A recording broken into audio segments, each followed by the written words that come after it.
So this guy that's told you're going to donate about $1 million to the Trudeau Family Foundation, open records tie him to this elite Chinese Communist Party influence operation and body that is involved in all of this elite capture around the world. So drawing the through line to our whole discussion today, Prince Andrew, Hunter Biden, people around the world at the highest levels would be cultivated and influenced in dealings with these entities.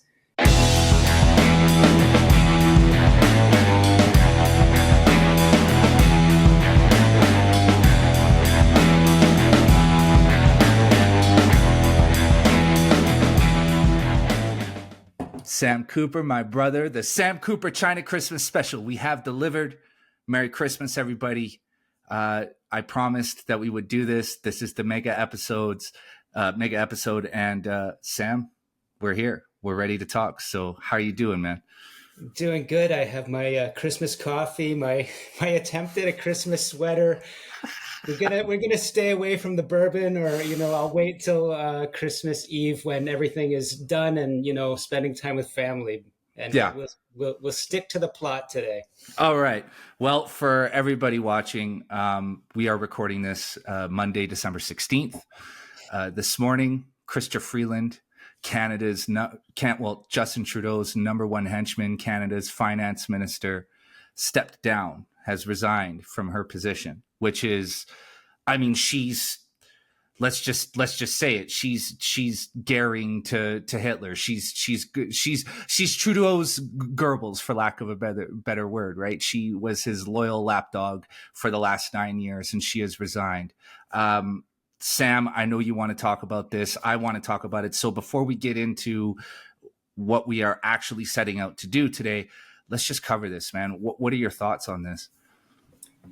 Yeah, first of all, I wouldn't necessarily go with the comparison that you made. That's coming from me. Let's be clear about that. But look, she was just the background on her. A journalist, a high-level, global-level journalist, a lot of insight into Russia and Ukraine, probably has some vulnerabilities related to Ukraine herself.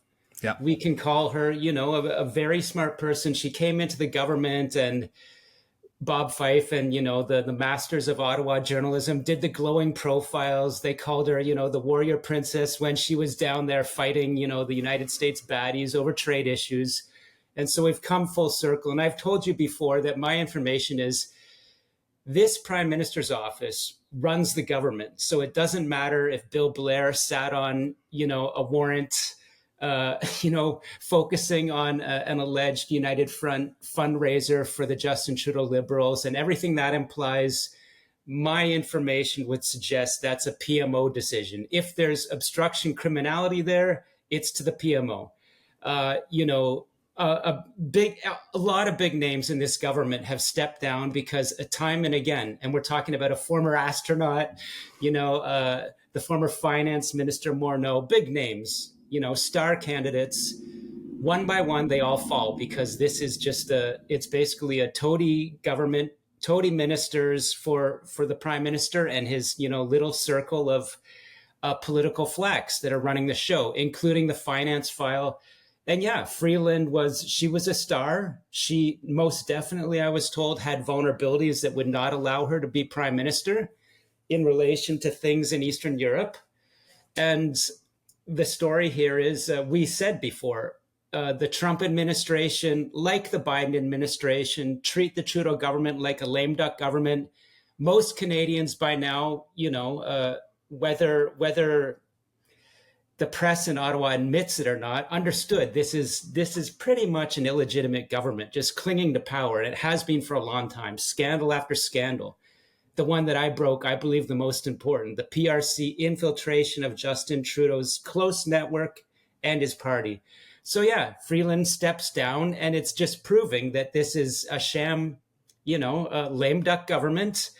She's the second, top minister in recent days to step down. There's speculation in Ottawa that Mark Carney and other, big savior names would be in an incredibly pretty much inappropriate and non-democratic way just be brought in and made ministers for the government so they can save this government with some credible names as they try to avert disastrous tariffs from Trump.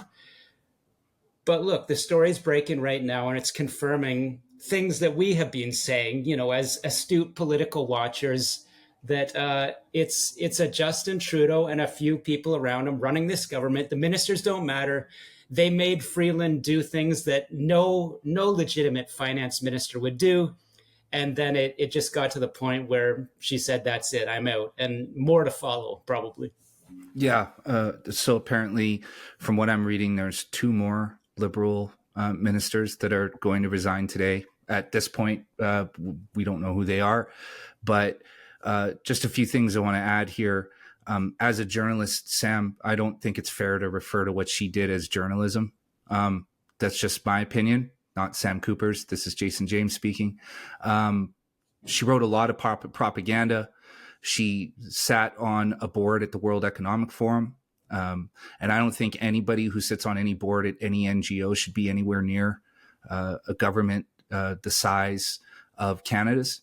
And I don't think she should have been there in the first place. She didn't have a history in finance. She didn't have any experience there. She was a journalist. It would be like Sam Cooper being elected as the Minister of Zoology. What does Sam know about giraffes? Nothing. He knows about the world. And so she shouldn't have been there in the first place. And the fact that she was there indicated to me, at least, in my conspiratorial mindset, that she was more installed as a handler than anything. That's just my view. I think she was a handler for Justin Trudeau. Well, I'll tell you my view. I mean, I wouldn't go there because I don't have that data at all. But what I did know was high-level journalist, respected internationally. She did a groundbreaking work on the Russian oligarchs, which I know, whether anyone disagrees with me, the Russian oligarchs are a nefarious force in the world. And I'm telling you, my information also was, although she appeared to be, the warrior princess, going against the Russian oligarchs and still having that role in the Trudeau government, I was informed by intelligence that she had some things on her file with regards to Ukraine that might not stand the smell test. I don't know how far that goes, but look, a lot of people would call her one of the smarter ones in that government, certainly. But what stood out for me, if we're talking about Freeland, is you wrote a book on Russian oligarchs. So I coming to Ottawa, disrupting this cozy little, town of journalists and the ministers that they seek access to, start asking some very pointed questions. Okay, you're the expert on Russian oligarchs. What are you doing with the Chinese oligarchs that have infiltrated your party? What are you doing with regards to the information I have that major Canadian banks are being infiltrated by a diasporic transnational underground banking system, which is really hollowing out Canada? And this is over a year before Donald Trump's administration comes out with what I already knew, that America distrusts Canada's financial system. What's the supportive evidence? I've been reporting on this for years, wrote a book called Willful Blindness about it, where I said Canadian banks are essentially in on the casino money laundering story and the real estate money laundering story. And then a few years later, the U.S. Department of Justice hits TD Dominion Bank with a major unprecedented, fentanyl money laundering suit. And as I reported, based on my sourcing from a former Trump administration official, David Asher, who several weeks later, now the CBC and Globe and Mail, as usually, are following my reporting and citing this same expert.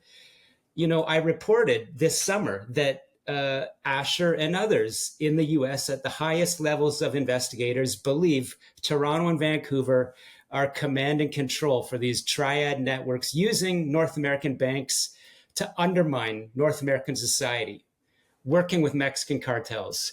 So it's a long way to say my opinion of Freeland was I sent her department emails over a year ago, December 2023, saying, look, I'm reporting on a big story related to a Canadian bank that, my source indicates is involved in massive fraud related to Chinese money laundering. This should relate to FinTrack's report about how Canadian banks are being used by diasporic underground banking networks. My sources, inclusive of DEA leaders, have a concern about Canada. Remember, this is a year ago, before all these big stories break. And I got nothing from Freeland, who signed off on a deal letting, a certain bank, HSBC, be sold to another bank. We still don't know, what kind of toxins are in that deal. But this is my, when you have a view of Freeland, others have a view. My view is rooted on what I know about her. She has done, belatedly, it looks like, taken some actions related to a bank that is involved in litigation against the Globe and Mail. Therefore, I will not name them. But I was asking her questions about this stuff for years, and nothing happens until we hit the wall. Why does this matter?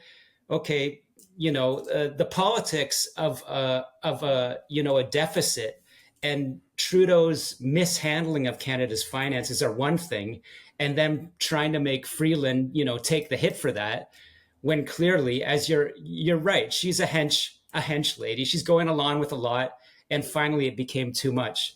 But I'm saying why it really matters is she presided over a system that now has Canada facing tariffs of 25% due to our vulnerabilities to Chinese transnational organized crime, working with Mexican cartels and Iranian state-sponsored crime, which are the problems that the US government is concerned with. So, I mean, there's the political scandal. There's the evidence of Trudeau's government being more than a lame duck, pretty much illegitimate at this point, clinging to power. And then there's what I know about Freeland. And my view is she's not the worst of those inside that government. But, it ended for her today. Yeah. Well, being the tallest midget isn't always the title you want to hold. But just to close this, I want to say myself,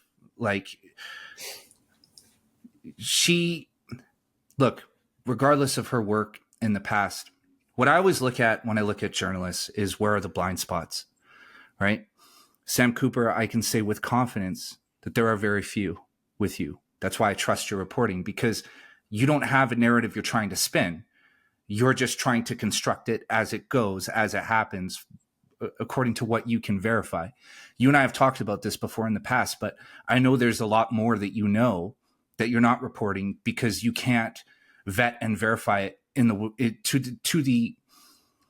the degree in which you would like to before you share it with the world. That's right. And as we've said, my dad being a big, my father being educated in Switzerland at something called the School of Kings, l'Institut Rosé, taught me a lot about elite networks, but he also taught me, more importantly, he used to say, I'm from Missouri, I'm from the show me state, right? So you need the evidence, and that's where I'm coming from. Exactly. And so there are a lot of people who refer to themselves as journalists who have gigantic blind spots, mostly ideological in nature. You're one of the very few who doesn't. You obviously get called a conservative shill all the time. But in months, if we have an election and Pierre Poilievre, with God's grace, becomes our next prime minister, you're going to be on him just like you're on everybody else. And the thing about your reporting is people like to cherry pick from your reporting because you often say conservatives are in this mess as well, this China influence network. But people all they want to hear is liberal. And so that's what they share. But the truth is, you've always been non-biased. So anyways, the point is that to call yourself a journalist, you have to have that. Your blind spots have to be minimal. And I've read things from Chrystia Freeland in regards to Ukraine, where it's not just a blind spot, it is propaganda. That's me saying it, not Sam Cooper. That's me saying it. And so to me, that tells me that there are some underlying motives going on when there are some underlying motives to what she reports in her capacity as a journalist, when she was a journalist. And so when somebody from the Waffen SS pops up in Canadian Parliament, that to me it rings an alarm bell, and I can kind of see where the connections there may be. Now, I can't verify or confirm. However, as I've said in many other episodes, I am a stray dog. I am not Sam Cooper, so I'm not afraid to say these things. But in terms of Chrystia Freeland and just who she is, I got to go back to her sitting on the board of at the World Economic Forum. I think she was on the Treasury board. No member of an NGO, no active member of an NGO should be a member of any government. And the fact that she was, again, indicates to me that there was something deeper going on there. Now, this leads me to my next thing. Don't worry, we have a segue here, Sam. I'm not just going on forever.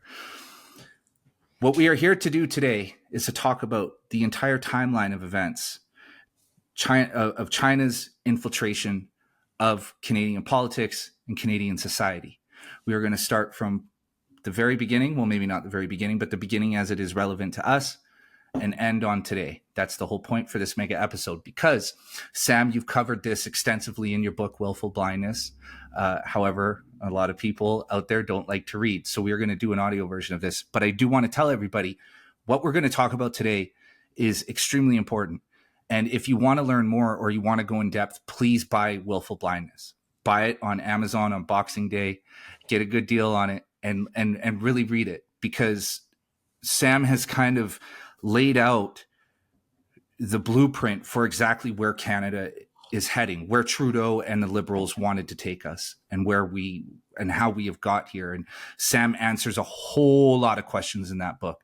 So while today we are going to be covering this subject, I do want to say we are merely grazing the surface.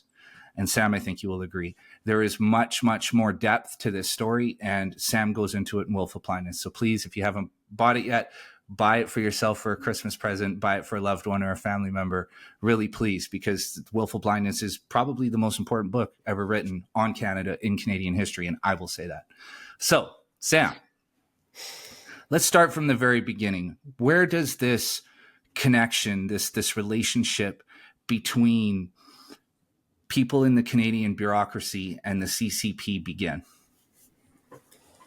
Yeah, without getting into a tangent of things I don't know about, I would start with the news that Prince Andrew allegedly targeted successfully by an elite level Chinese tycoon that went to school in Britain and is part of, allegedly, the United Front Work Department.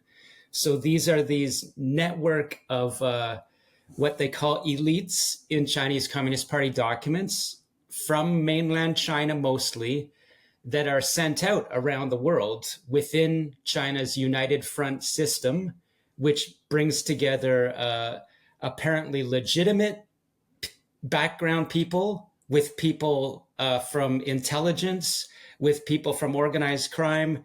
Anyone influential and powerful will be of interest to Beijing's United Front, which is an extremely high-level, large body directed from the top intelligence agents in China to work around the world. And I mentioned Prince Andrew because just like, Hunter Biden, like some people also that would be close to the power circle of President-elect Trump, anyone important in politics around the world will be targeted by the United Front influencers.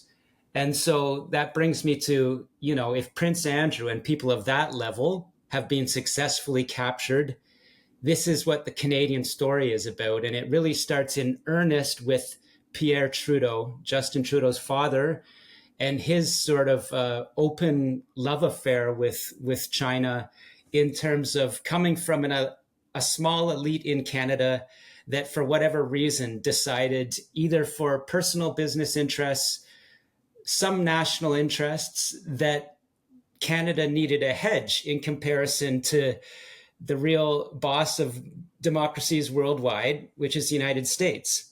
And so lots of interesting things happen in Pierre Trudeau and his networks, opening major trade relationships, major political relationships with Beijing. And in fact, as I've written, in an extended interview with a former Canadian intelligence analyst with a military and police background, that has also written a book now on this subject called The Mosaic Effect.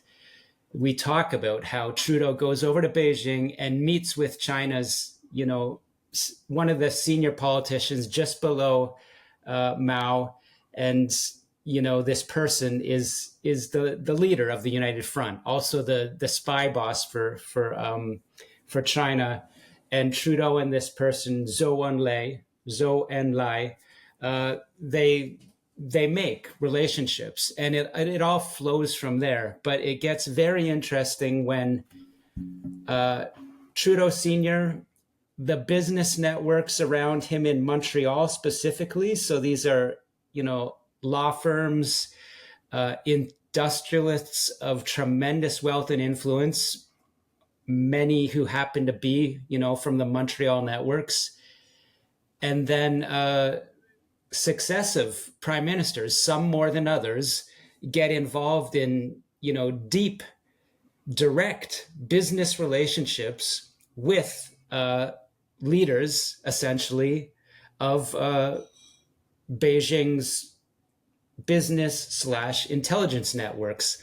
So that's starting from the highest level of what has filtered down throughout Canadian society and resulted in, the election interference stories that I broke. So that's the start of my answer. And you probably have it can go in so many different directions. But what I'm trying to say is, I'm now, in my podcast talking to a US sinologist who read my book, like a number of experts in the US, reached out and said, my goodness, you have encapsulated, what's happening in the world with regards to China. You're not in an intelligence agency, but you've connected dots in the way that a writer can, a journalist can.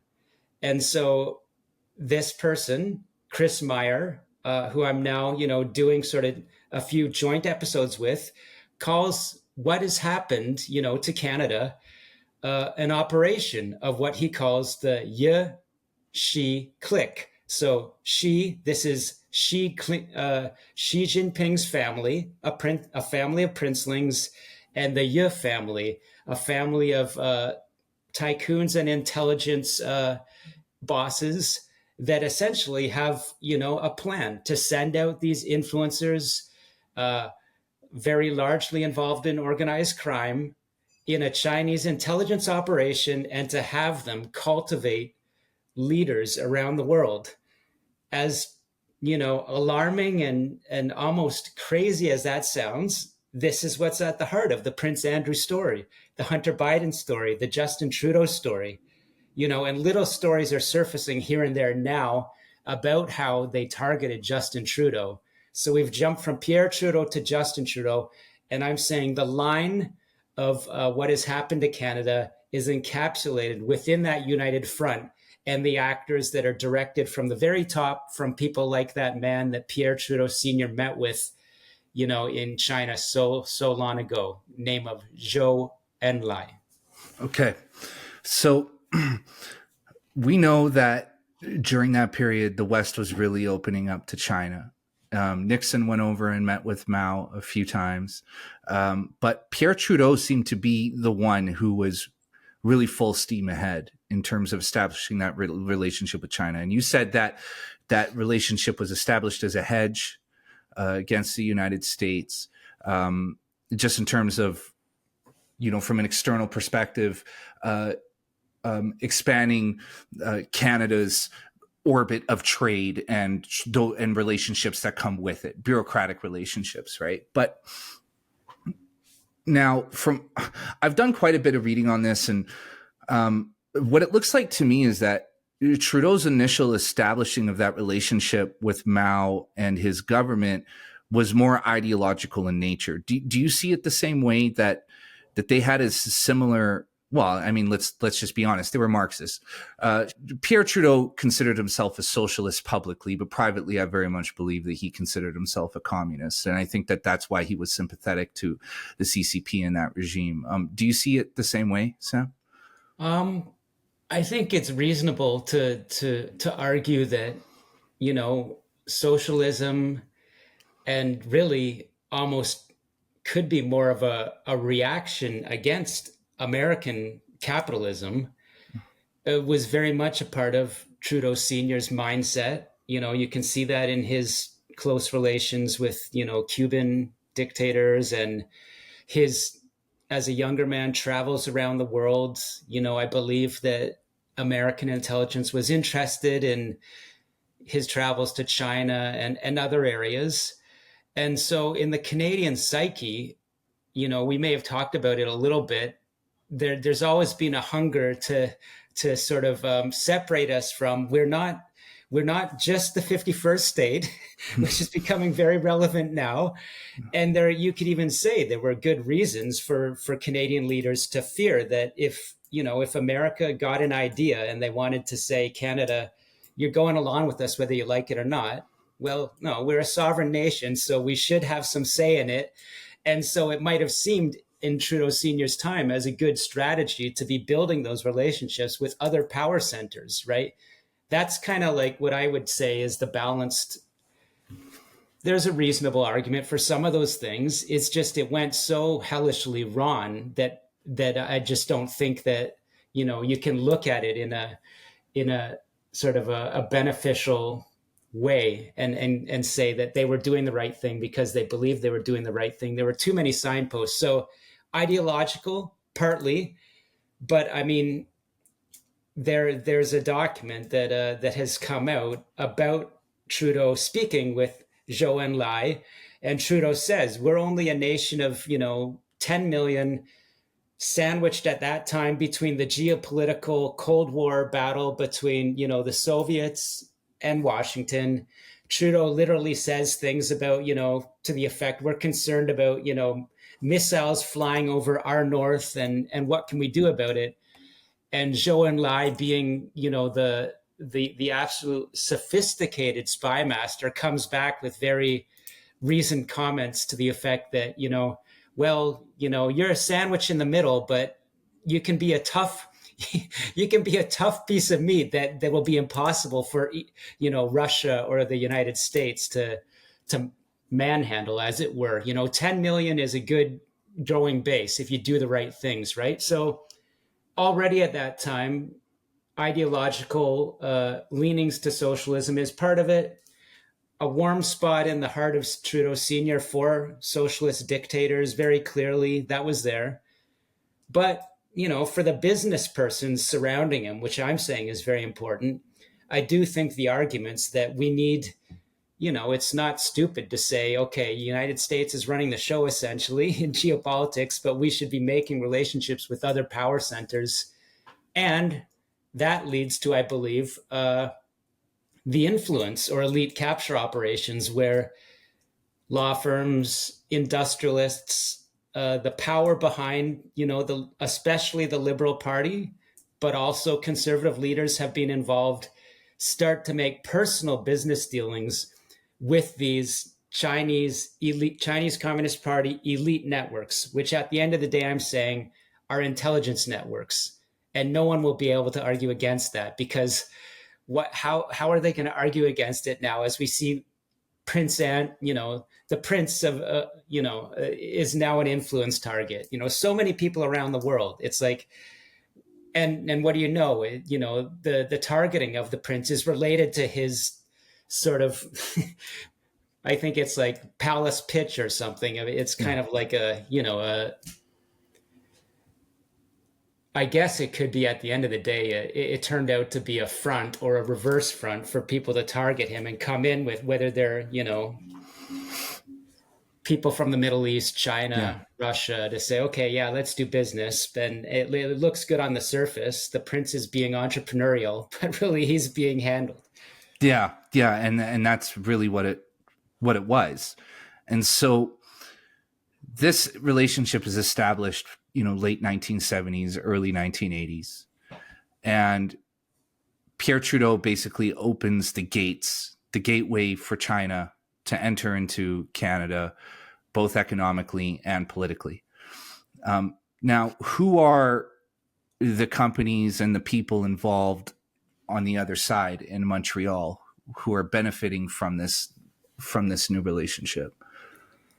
Yeah, the most important one can be encapsulated in, as I've published for the Bureau, from author Gary Clement, a former RCMP officer who was very well positioned in Hong Kong in the 1990s, to be privy to much of the intelligence that refers to things we're talking about today. Within the past 2 weeks, he wrote a story talking about Montreal's Power Corporation. And so this is really a network of a huge network of companies run by the Desmarais family from Montreal. And this family, our liberal former prime minister, as we say in Canada, the Right Honorable Jean Chrétien, married into Power Corporation, right? So Right. our conversation at the end of the day, because we could talk for 24 hours, but we're only going to talk for another hour and a half or so. It's encapsulated by Power Corporation, who is the backer essentially of the Liberal Party at the highest level. Pierre Trudeau had a relationship with this entity, the Power Corporation. Jean Chrétien, the most direct and meaningful relationship, he marries, or rather his daughter marries a Desmarais. And so this establishes a relationship between what the records say that Gary Clement and some of my previous Canadian government sources, one of them, Brian McAdam, no longer with us, they point to the entity in China called CITIC, CITIC, which is a front company for red princelings and tycoons. Let's just say an important tycoon from Hong Kong. This entity is directly involved in a business relationship with the Desmarais family. It's no longer in existence, and I'm sure the Desmarais will have a lot to say about, in fact, I read a CBC story where it was pointed to this entity was involved in offshore banking in one of the, I believe it was the Panama Papers leaks. And the Desmarais family responded and said, well, we are no longer in a relationship with this Chinese entity. But historically, that relationship between Jean Chrétien, the Desmarais family, Power Corporation, and CITIC, and these entities, which Western intelligence says is a Chinese intelligence, military, red princeling, Chinese Communist Party, global business influence operation, that is probably the most direct and damning political and business linkage in Canada to explain from the highest level what is cascaded down into the Chinese election interference story. So Power Corporation, and remember, I'm saying that they, in a CBC story, have denied or rather established that they were not in an ongoing business relationship with this entity that popped up in the Panama Papers.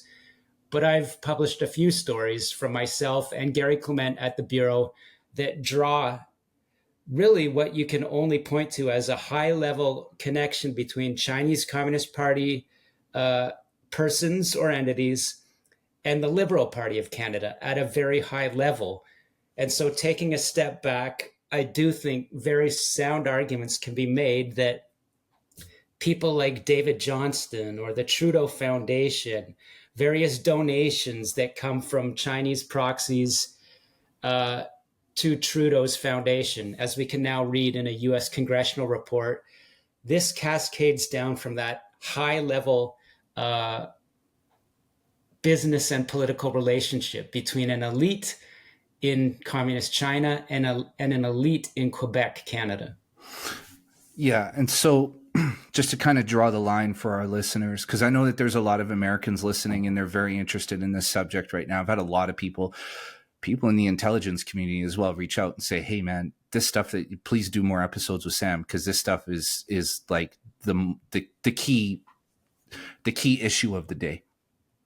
So you have this corporation CITIC in China, and this relationship now that is established between CITIC and Power Corporation. So who are the Desmarais family, and how much influence do they have over Canadian politics?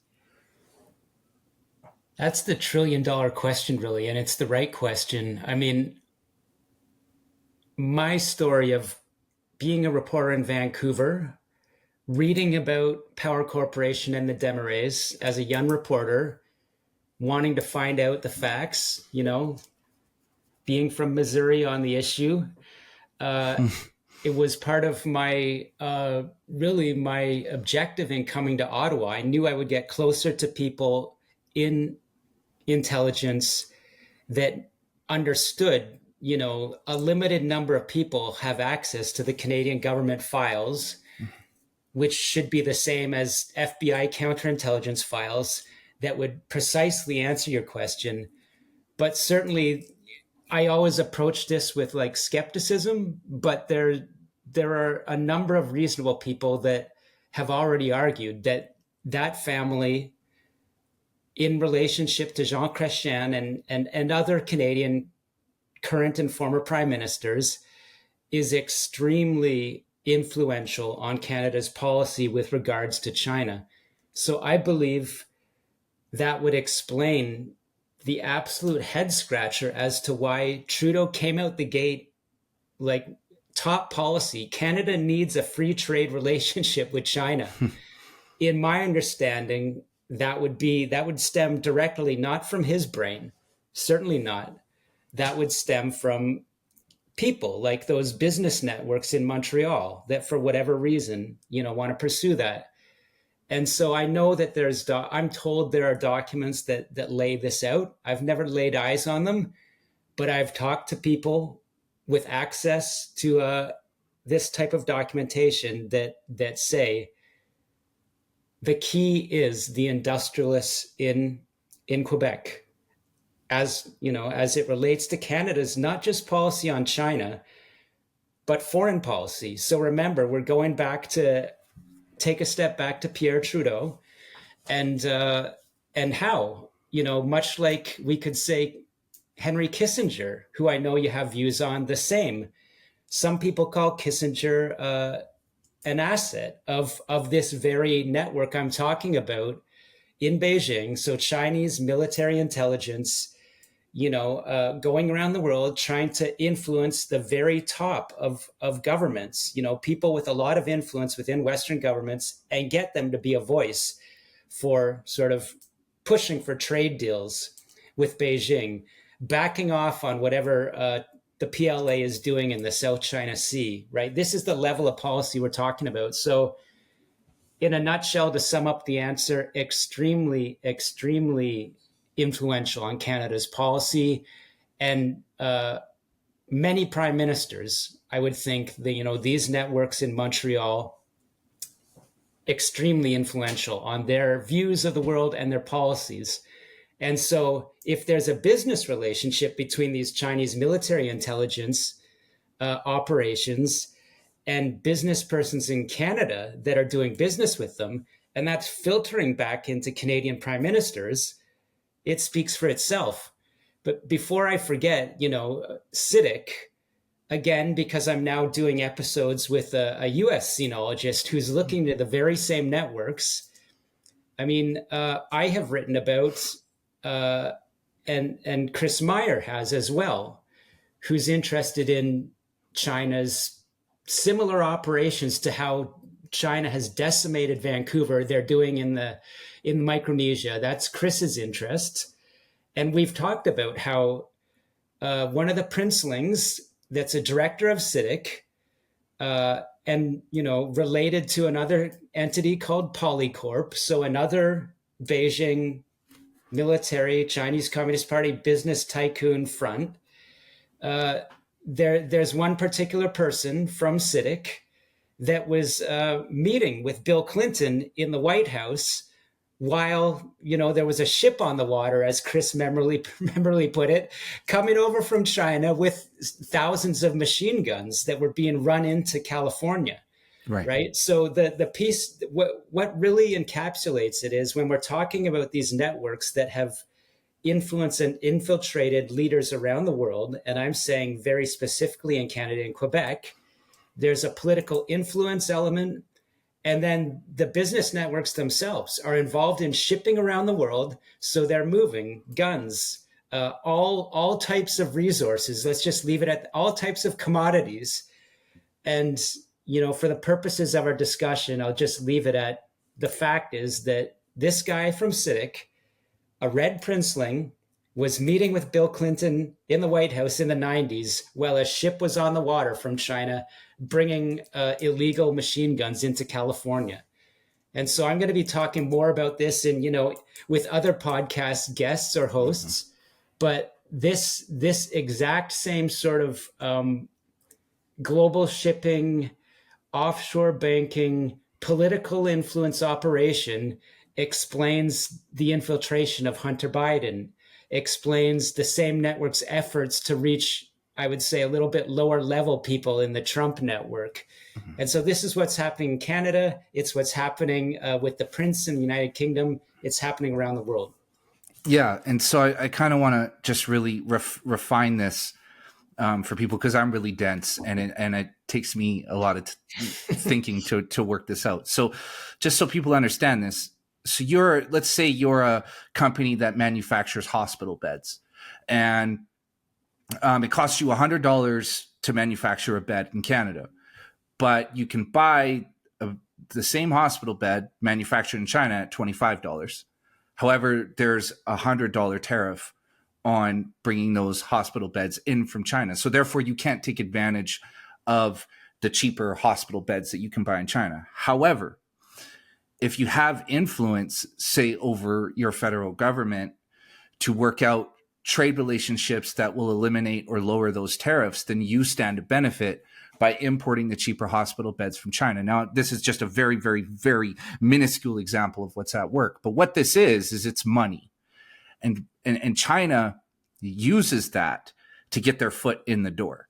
And then once the foot is in the door, it's like when you catch the flu. You don't just catch a part of the bug, you catch the whole virus.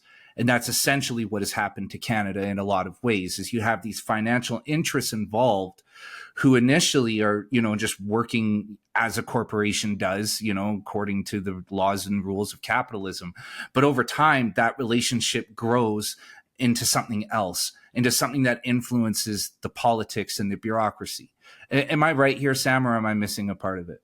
No, you encapsulated it very well. It's about China's mercantilism, which, a few decades ago, elites around the world were willing to be wooed that this was, good for global trade, and China was going to be more influenced towards Western values than vice versa. But what occurred was not enough influential people recognized, no, this was a Chinese Communist Party military capture operation, to the point where you establish a foothold in all areas of a nation's economy, right? So from real estate, where it starts, to farmland, resources, and I've seen it all from the ground up, not just reading intelligence reports, tech. And this is what's happened. It happened in Australia until late in the day. They fought back. It's happening still in Canada. Mm-hmm. And so this is what explains, at the very logical end of what Xi Jinping's regime is trying to do, is they'll establish like literal Belt and Road facilities in a foreign country. They'll take deep water ports. And at that point, this is where, my research and my source, I'm talking about, I can talk to people at an academic level, not leaked documents, people that know you're in danger of state capture when you allow a Belt and Road facility on your lands, because Beijing isn't even really hiding what they're after anymore. They're like, we have specific access to your critical infrastructure. In fact, it's our critical infrastructure now, and we're giving you cheap loans and everything like that. But what happens, as the U.S. State Department and other government and intelligence agencies know worldwide now is once you get that Belt and Road facility, this is a money laundering hub. It's a fentanyl money laundering hub. It's an influence hub to corrupt your local politicians. And where is the only Belt and Road facility in North America? Vancouver. Yeah. And so why, when people get mad at Hurricane Donald for, 25% tariffs and say, how could he put us in the same boat as Mexico? Look, we have a Belt and Road facility, which I have written in Willful Blindness, is very clearly it's connected to this Chinese intelligence operation, Poly Corporation, literally on the ground in Vancouver. So that's what it is. You're right. It's about global trade. It's about Beijing getting its revenge for the opium wars, Yeah. And this is what's happening. And it's not very 2 to 3 years ago. I definitely would have been. A lot of people had that tinfoil cap ready for me, but now they're reading this essentially in U.S. government documents. Yeah, and so. Man, there's so much to cover there. So just to kind of refine this down again, because I really don't want to lose people here. I really want them to understand this. The next step after they get an economic foothold in your country is they say, hey, those hospital beds, we could actually sell them to you guys for $15 a piece. But, we kind of have a few problems politically in your country. Your government is blocking a tech company from establishing an office there that we really need because we really want to enter the North American market. Maybe you could talk to the guys that inside of your government and see if there's some strings they can pull to get that office established. Absolutely. And that office, there it is. Absolutely. Let's put a check mark beside that, take that to the bank. And you know what else? I had on Bob Picard, former Canadian high-level communications professional that went over to work for the Asia Infrastructure Investment Bank, thinking that, he would have a legitimate job. He had to escape from that. And he's an expert on the other side of what they'll do with that $15 bed, or let's say, a $1 sleeve of milk. They will not only say, we need you to work on this policy that's going to run through your parliament and take care of this critic in parliament that's being a little troublesome to Beijing's interests, but we're going to establish a factory in Kingston, Ontario that is completely peopled with our migrant workforce who we're going to ship in. So you're going to get that milk at a good price and make, your consumers happy. But we're producing it on your soil. And what do you know? As Bob Picard said factory in Kingston, very close to like a number of critical infrastructure pieces, transportation and otherwise for Canada. So that's what the fit is. The economy is used as a lever to get right inside your systems. Yes. And okay. So I want to move up to 1986. Because 1986 is a key year. And it's the year that Canadians, people in our country, start noticing some changes, particularly in Vancouver. If you talk to people in British Columbia, they point to Expo 86 as being the year that China really arrives in Vancouver and in BC. Is that year significant to you in the timeline, Sam? And if so, why?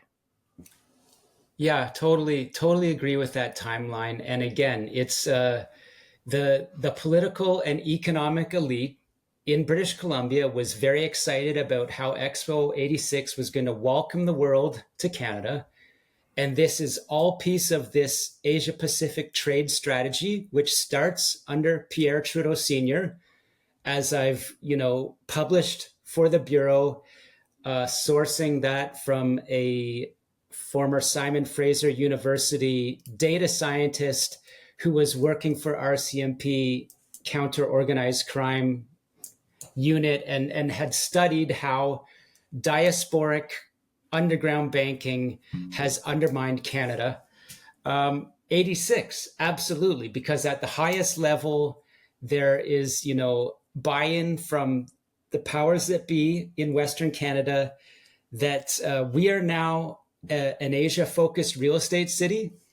And so in and around 86, Hong Kong tycoons, let's bring it back to CITIC. Okay, so this Chinese intelligence operation, we have Hong Kong tycoons that my documentation says are right hand to Chinese Communist Party leadership in Beijing, involved directly in the Sun-Neon triad in Hong Kong, involved globally in shipping around the world, involved in CITIC.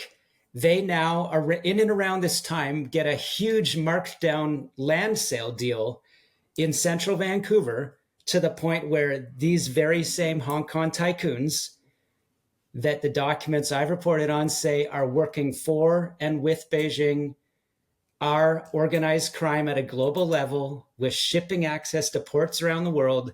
They buy up a big portion of Vancouver. So what does that mean? It means now condo towers, I would suggest, are transnational money laundering operations. They literally send in, I'm going to just leave the name off the tycoon, I'm thinking of for a certain reason, a Sun-Neon triad member, again, according to the documents from Gary Clement that I have seen, goes into Vancouver seeking port access. And so this happens in that Expo 86, aftermath, a year or two. And furthermore, as my book documents, 1986 to 88 is when Canada sees a major influx of big circle boy gangsters. And the big circle boys, bringing it back to David Asher, who people are going to be able to rewind this episode and say, Sam Cooper broke the story of how American investigators say the big circle boy triad leaders in Vancouver and Toronto are the leaders commanding control for money laundering in North American banks. This is the story of the TD Bank $3 billion US dollar fine. And there's more shoes to drop here. So the big circle boys land in that time frame, and they are now reportedly the global leaders of Chinese transnational crime, which I'm saying has a directorship-like relationship with the Mexican cartels below them. So, 86 to 88 is a huge, huge, huge time period for China's crime and economic infiltration of Canada. And now, is that infiltration occurring mostly through Vancouver and British Columbia?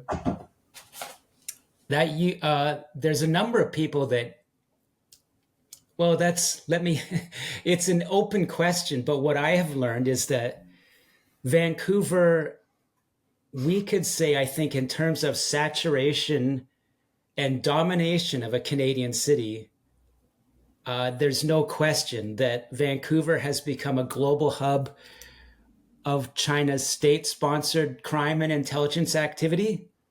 And that's not just China. This is Iran. This is Mexico as it relates to organized crime, as it relates to encryption technology, as it relates to using a major Western city as a global money laundering hub, directly involved in the facilitation of the fentanyl trafficking and money laundering, of which the Trump administration is now trying to attack. Vancouver's huge. But as I have learned in the past 2 years,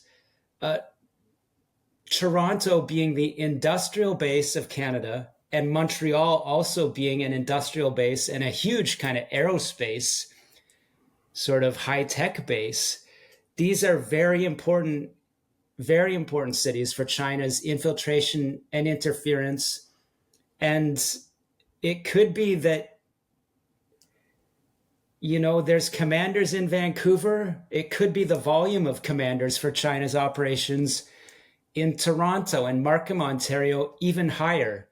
And I would add this, I'm not there yet, but I'm seeing pieces of information that would suggest China's interference operations in the United States, so New York, Boston, East Coast, Toronto would appear to have, very, very important relationships with that activity that the US government clearly will be very concerned with. And I'm saying, if so, and I'm less forward on writing these stories, but if what I'm saying on the intelligence side in Toronto is true, it would be completely consistent with the financial organized crime control, command and control for Western Hemisphere money laundering run by China being Toronto.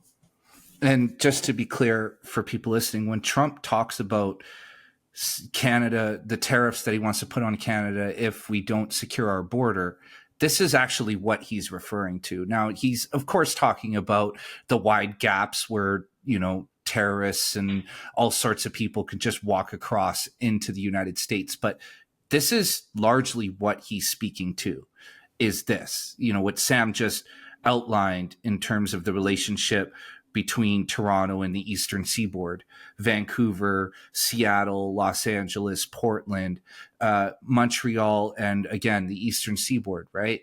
Like, this is what he's referring to, is China's infiltration of Canada and the fact that they appear to have full control over us. And it starts in 1986 with the ports in Vancouver. So, Sam, is it safe to say that the main targets were the ports in Vancouver, the industrial base in Toronto, and the tech base in Montreal? Those are three big ones. Yeah. Those are big. And I mean, farmland and resources are in there all the way. Right. The real estate piece in Vancouver, is extremely important. But yeah, I would agree with what you just said there. I want to talk about that now because 1986, we have this massive influx. Now, I come into the picture during this time because I'm growing up in Vancouver, in Richmond, 20 minutes south of Vancouver, which just so happens to be ground zero, the nucleus, the pinpoint, the bullseye for all of this. Mm-hmm. So I'm growing up in the middle of all this. The 1990s, roughly around 1995, 1996, my neighborhood, the neighborhood I grew up in, is bulldozed to the ground. Okay? 96? Roughly around there, 95, 96. I want to say 1 out of every 10 houses is left standing, and those are people who refuse to sell, right? Thankfully, the house that I grew up in was one of those, so we were safe. But for the most part, my neighborhood looks like fucking Beirut, looks like Kosovo. It's just flattened. And these multi-million-dollar mansions go up in the place of the duplexes and fourplexes where me and my friends grew up. So during that 10-year period, Sam, I want to ask, what was the significance of Vancouver's real estate market for this money laundering scheme? Yeah, in the 90s, the influx of drug money connected to global money laundering operations that should be directly involving leaders in Beijing, it just skyrockets in Richmond and Vancouver. So you see, home prices in the early 90s are still, they're getting hot, but they're still a little bit connected to the economy. But by the time you get to that time period you're talking about, the amount of funds flooding in through underground banking into British Columbia real estate should be about 30% of the total market. So we're talking about, on a yearly basis, I've done the calculations and strong estimates. I don't have the figures in front of me, but we're talking about, tens to hundreds of billions over the course, of that time period you're talking about, 95, 96, of money that, if not direct drug money, is coming through an underground banking channel that is run by the triads in Canada, in cities like San Francisco, Los Angeles. To a lesser extent, this is moving drugs around North America. and the world. So let's just focus Western Hemisphere. You're seeing a massive flood. And the time period, you're so uniquely placed in Richmond, British Columbia, because again, my new associate on this file, Chris Meyer, former U.S. government official, Mandarin speaker and sinologist, read my book, and there was a chapter on a man called Lai Chon-sing. This is the multi-$100 billion smuggler from Fujian province. And I won't get into the whole story here, but he ends up, late 90s in Richmond, British Columbia, and becomes a leader of these triads operating in Vancouver. He's over to the east part of Canada as well. My information would suggest he's very clearly involved in People's Liberation Army intelligence and influence operations.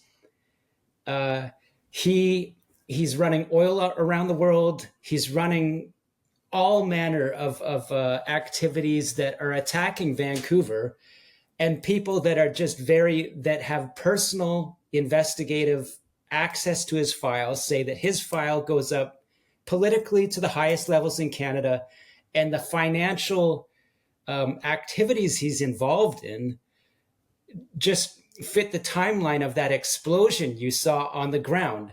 And so I had a certain amount of confidence saying this guy is not just a criminal, he's not just a gangster, he's clearly involved, with powerful people in China.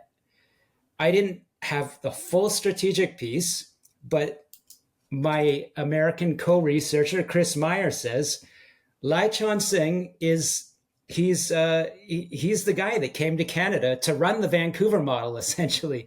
So he is a figurehead, or rather, a prominent figure in this global Chinese intelligence and influence operation that involves flooding dirty money into other countries and using that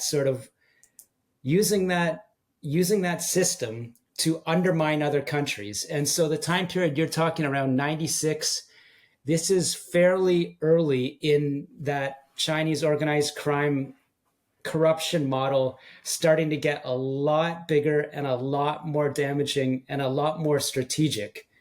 And as my friend Chris Meyer says, there's nothing accidental about it. The very same people that, I even wrote in Willful Blindness, you can draw a line from Lai Chon-sing to the same entity that seeks to corrupt Hunter Biden in an influence operation, same global organized crime, oil smuggling and oil shipping entities. There's no coincidence that the guy that was running that oil company lands in Vancouver, in that late 90s period. And very strange and alarming things, start to scale up in Canada. Okay, so just to juxtapose the ground view against what you're saying, the ground level view. So my neighborhood is bulldozed. The neighborhoods around me are bulldozed. Like literally what's happening here is, so for people, just to kind of paint the picture for people, Richmond was a working class town. It was prior to that, we were over the bridge. When you'd go to the city, when you go to Vancouver, tell people you're from Richmond, they'd look at you like you're from another planet. It was established as a fishing village, and then kind of grew outward from there into farms. And so it's a very blue collar town. It was a place where my mom, who was a single mother, could afford to live and raise her children in a safe place. And so my neighborhood is bulldozed. The neighborhoods, people are driven out of my neighborhood outward. And it's literally like people move to the next neighborhood. The next year, that neighborhood's bulldozed. They move on and on and on until they're over the bridge in Vancouver, which is what happened to Nova Scotia. Right, exactly. And what happens around us is there are these strange businesses that arrive, these office buildings with blacked out windows, pool halls with a weird setup that have, separate rooms that guys are coming in and out of all the time, restaurants that aren't really restaurants. You know, they're kind of like, if you go there, you might be able to get a bottle of water, but they don't really have food, Yeah. you know? Yeah. And this is all over the city. And Ferraris, Bentleys, Lamborghinis, Mercedes Benzes. I mean, if you ever want to go to a car show, just go to Richmond, BC, because you'll see every luxury vehicle there. I mean, I've seen vehicles. I saw, Aston Martins, Murcielagos. I mean, those are the sorts of things you'll find in Richmond, BC. That was once a blue collar town. Yeah. Now, another thing that we start seeing is birthing homes. Houses where there's 10, 15, 20 pregnant Chinese women living, who Sam and I have covered in the past were more than likely money mules, who were sent to Canada to give birth to their children in Canada, because if you give birth to a child on Canadian soil, that child is automatically a Canadian citizen, thus giving them the automatic ability to extend their stay in Canada and continue laundering money on behalf of whoever's on the other side of it. So during this time, what role, I guess this is during Jean Chrétien, right? What role does he, Power Corporation, and the other elites in Montreal, what role are they playing in all of this, to the best of your knowledge? Yeah. So first I would comment on what you saw from the ground up. I came into the Vancouver as a reporter a little bit later, but you are seeing the transformation of what was a farming and blue collar community into a transnational node of money laundering for drugs. And when you talk about the businesses you saw with your own eyes, and the Bugattis or McLarens or Lamborghinis that everyone in Vancouver and Richmond knows arrived in the mid and late 90s. Yeah, you were seeing with your own eyes the transformation of Canada's West Coast into a Chinese transnational node of money laundering at that period for ecstasy, methamphetamine. Cocaine was cycling up, of course. Pot from BC, which was huge, was going down to Mexico, and cocaine was coming back up. And that's what you were seeing. You weren't seeing with your own eyes the Chinese police or intelligence officers meeting with this individual Lai Chonsing, but this was happening. You weren't seeing the corruption of City Hall officials involved in approving condo towers in, let's just call them, various municipalities in the greater Vancouver area, but this is happening. You weren't seeing a senator, this comes later, being appointed through these very same networks in Montreal and China Polycorp, CITIC. So all this is going on. What's happening in Ottawa and Montreal essentially is, again, we can tie it to Canada's Asia-Pacific trade strategy. There's a very high-level policy that people could read plenty about that would ultimately lead to Justin Trudeau coming into power and strangely saying, okay, now we need a free trade deal, with China.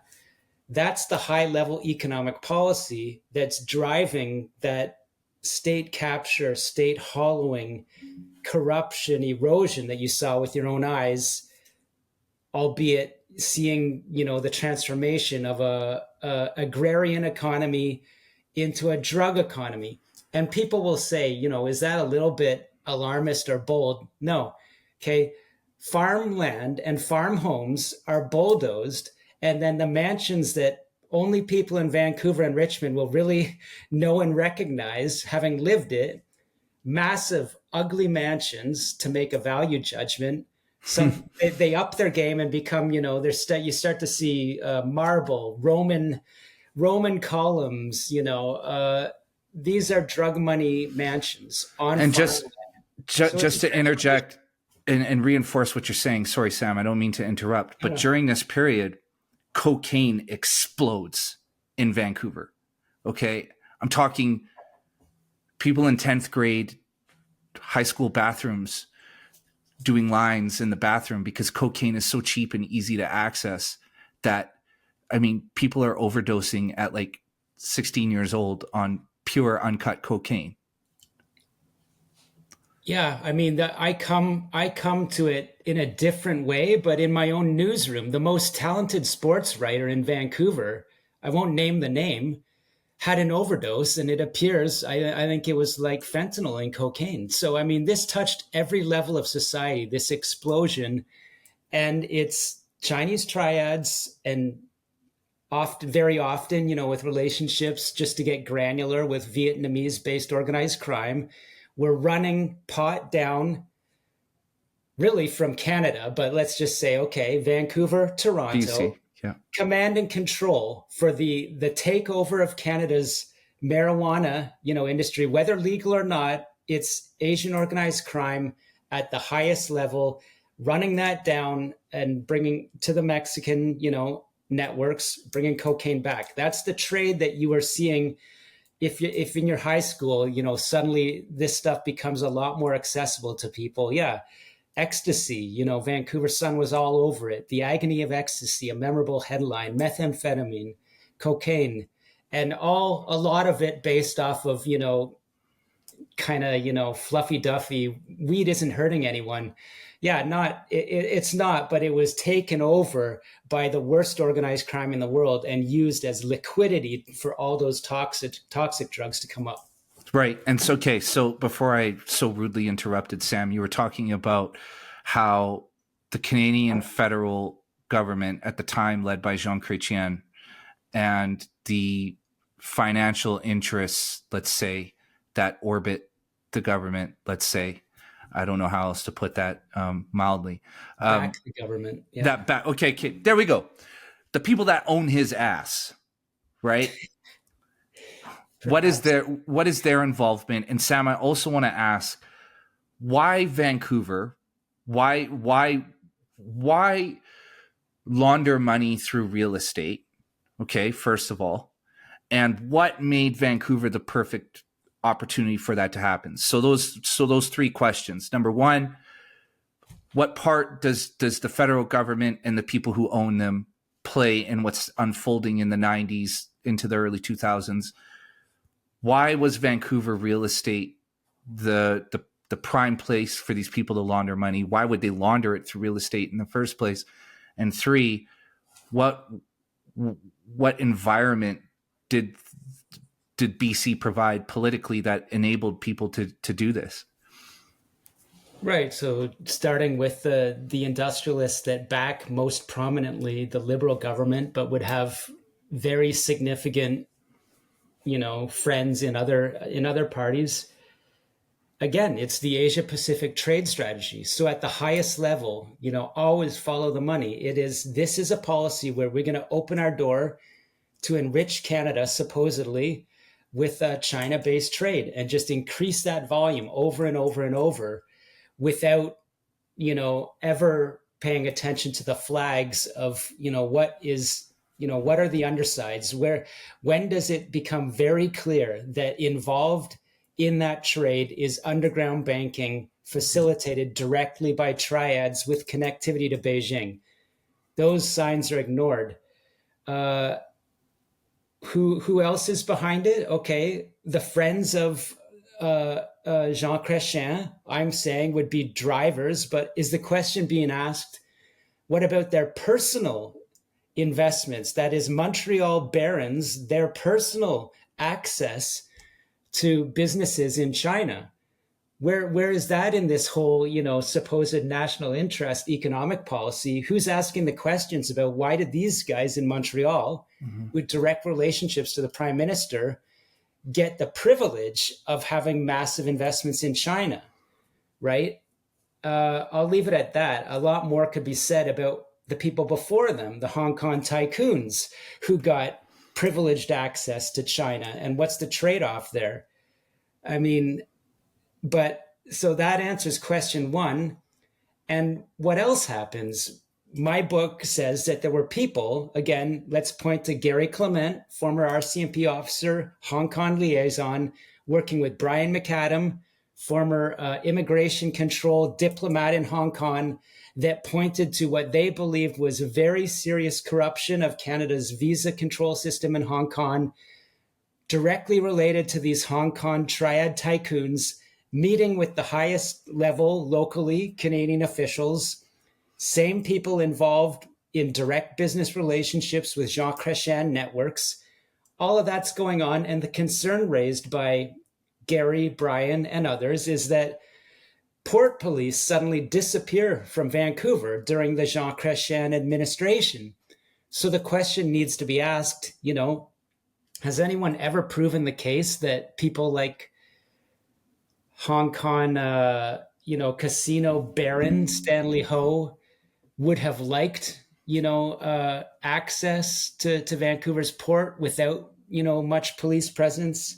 Has anyone directly proven, Li Ka-shing, Hong Kong banking tycoon, let's leave it at that, and with, an entity called Costco involved in shipping, Hutchison Whampoa involved in shipping, down into Mexico now, as I've written about, with those type of people like very, efficient access to Vancouver's port, and was Jean Chrétien's policy beneficial to them, that port police just, are removed from that biggest port in Canada at that time period? That's an open question. I think there's a lot to be asked there. What do they do locally and why Vancouver? Again, Li Ka-shing and friends own an estimated, it's not half, but it's a major portion of central Vancouver for condo development in and around that Expo 86 time period that you're talking about.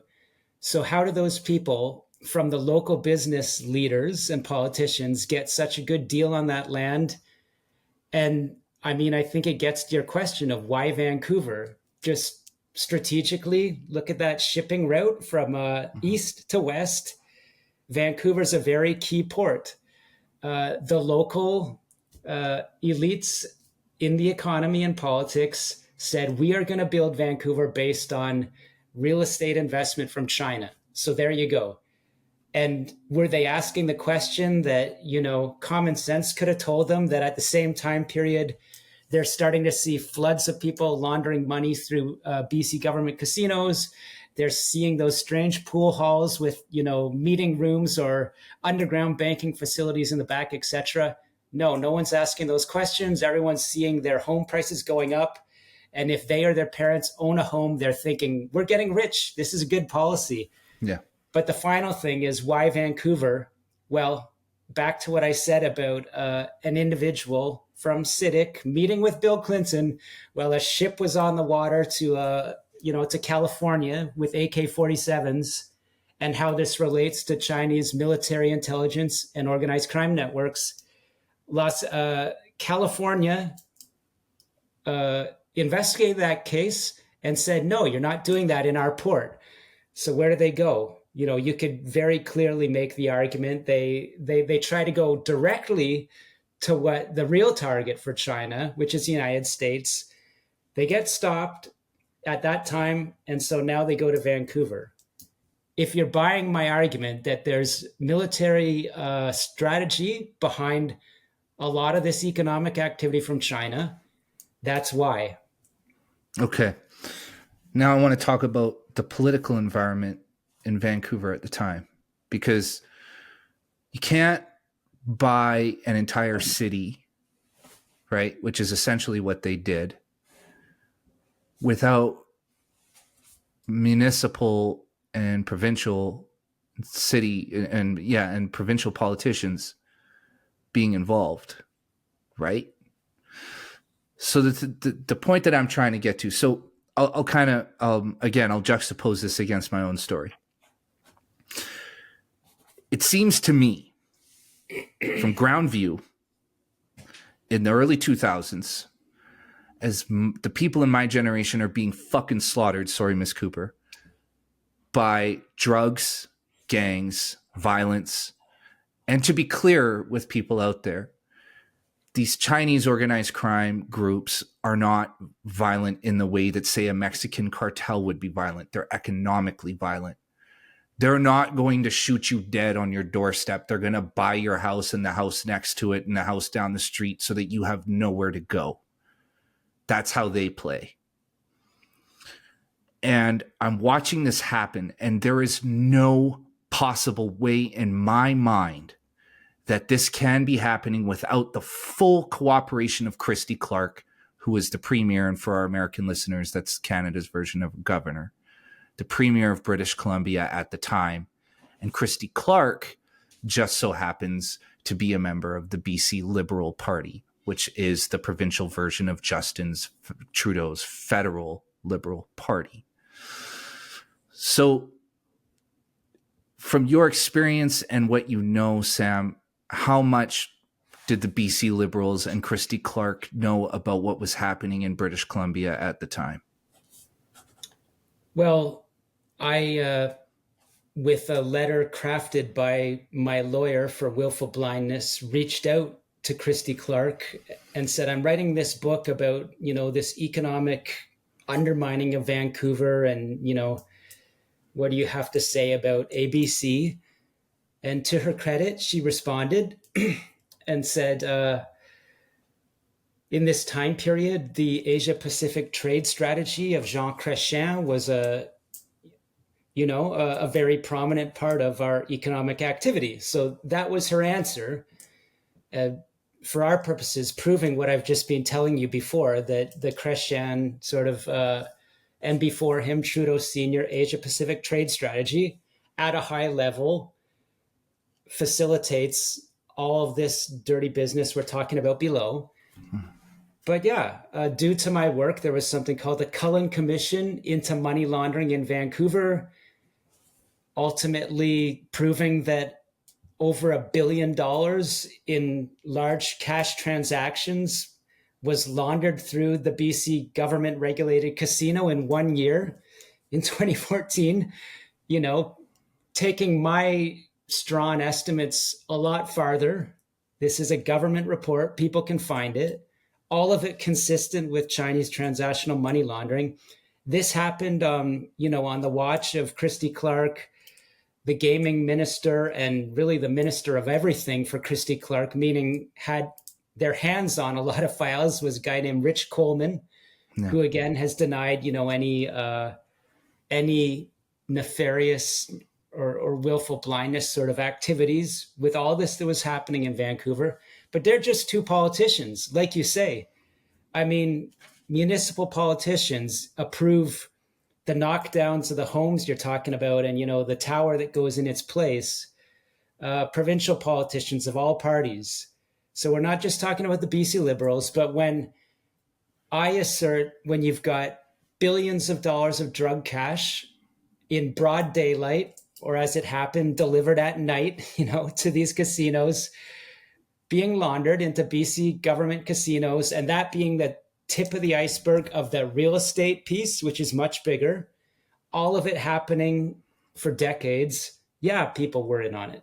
Most definitely. And not just from this is good for our economy.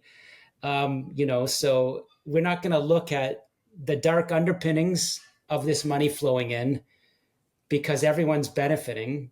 Everyone's seeing the real estate. No, I'm saying that there are people very directly involved in much more traditional corruption. And look, Kennedy Stewart, the former mayor of Vancouver, who allegedly, I've written a story about it, could have lost his seat due to Beijing's United Front interference networks. In 2022, I did a story about these very same issues. And without any prompting, he said, I took some positions that, I was friendly to Taiwan. The Globe and Mail wrote, maybe that's why, China didn't like Kennedy Stewart. And very memorably, and people can read it on the Bureau, he said, I don't think it was about that. I think it was about real estate. I'm looking out my window and seeing $1 trillion worth of real estate for play. There's a lot to play for. A couple of votes can skew whether something gets approved or not. Mm-hmm. So something being a condo tower, upzoning. And, Kennedy Stewart said, I think at the end of the day, this is about, I'll leave it at that. Suffice to say, if I talk to him about my view that Beijing in relationship to, fentanyl organized crime, trade at a massive scale is behind Canada's political problems and the types of things that could get a politician removed from office, as may have happened to Kennedy Stewart, I think he would agree with that. Okay. And so just to paint the picture here for people, because there is one thing I get to ask this often is, well, why would anybody who wants to launder money spend $1 million on a property that's worth maybe $200,000? And here's the way I explain it. If you buy a $200,000 property for $1 million, yeah, that's a stupid investment. And if you're laundering drug money, then you can expect to take a little bit of a hit and lose some cash there. But if you buy the house next to it, the other house on the other side of it, the houses across the street, and then the block over, and you bulldoze all those homes, you paid $1 million for each property, and then you build new homes and towers on those properties. Well, because all of the homes and the towers lining it are worth millions and millions of dollars, you've now just artificially inflated the value of everything in the area, right? And so this money laundering scheme works in a way where essentially they're really not losing any money. And in fact, if you invested in a real estate market that appears to be booming, then you're going to increase your profits for every house that you buy, for every property that you buy, develop, and flip, right? So your drug money, the money that you're laundering into Vancouver real estate is actually making money. Yeah. Right.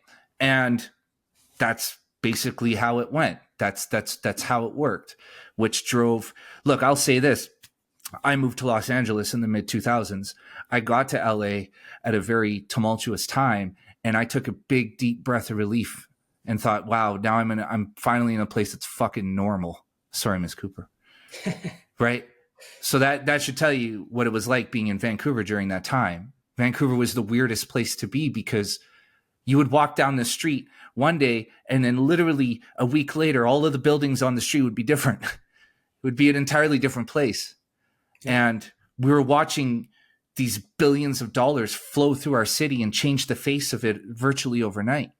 Yeah. Now, Sam, I want to fast forward a little bit here. Now I want to talk about Stephen Harper, because we tend to look at this Chinese infiltration of Canada as being purely a liberal problem.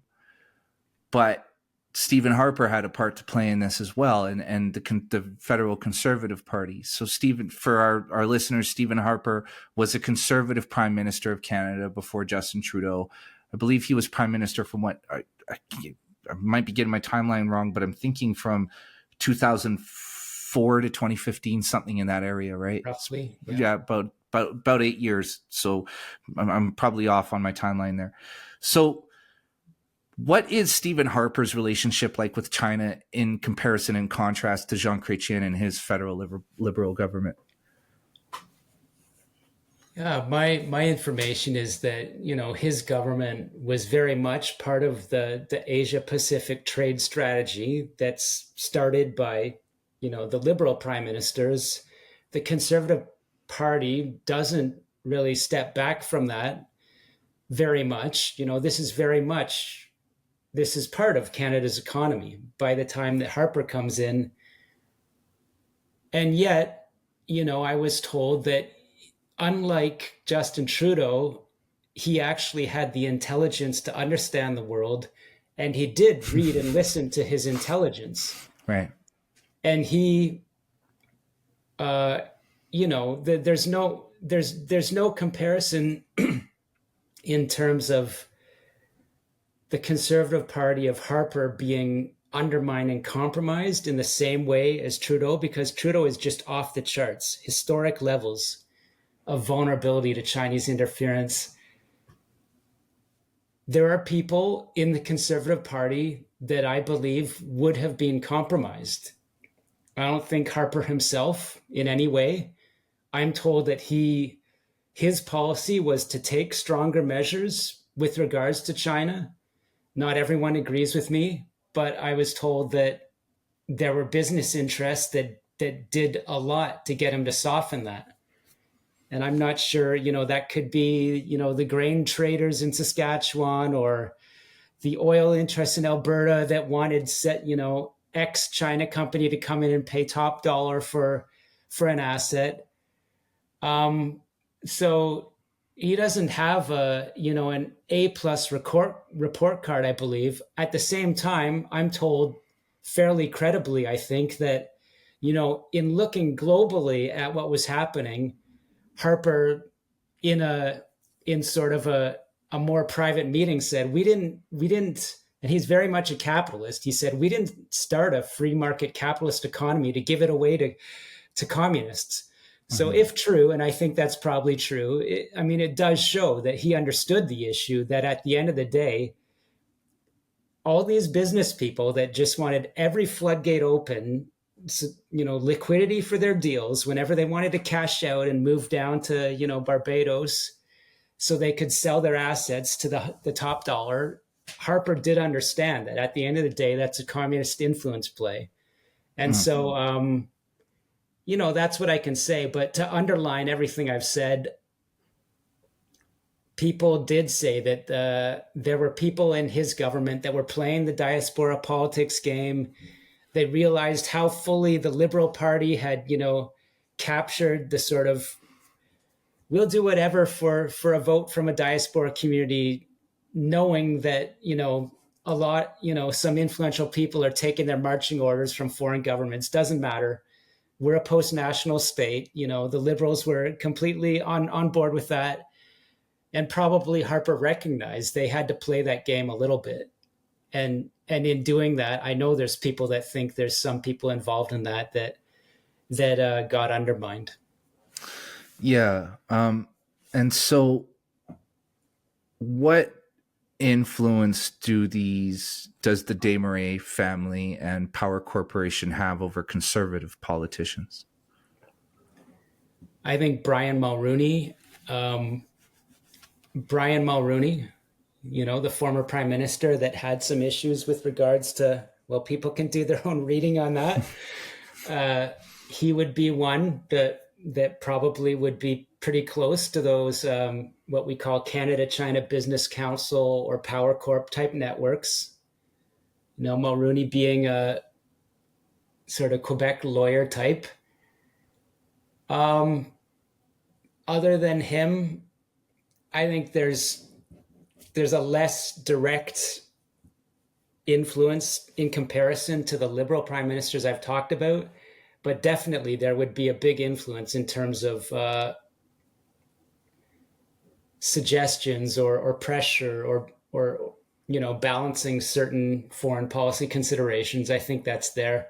Having said that, very clearly, the Conservative Party is much more willing to see facts on the ground that we're never going to be apart from the United States as the Five Eyes. Without the Five Eyes, Canada is done. So generally speaking, people in the Conservative Party, including Harper and people related to that sort of mindset of Canada's other major party, are much closer to the United States. Yeah. And, just to kind of comment on that.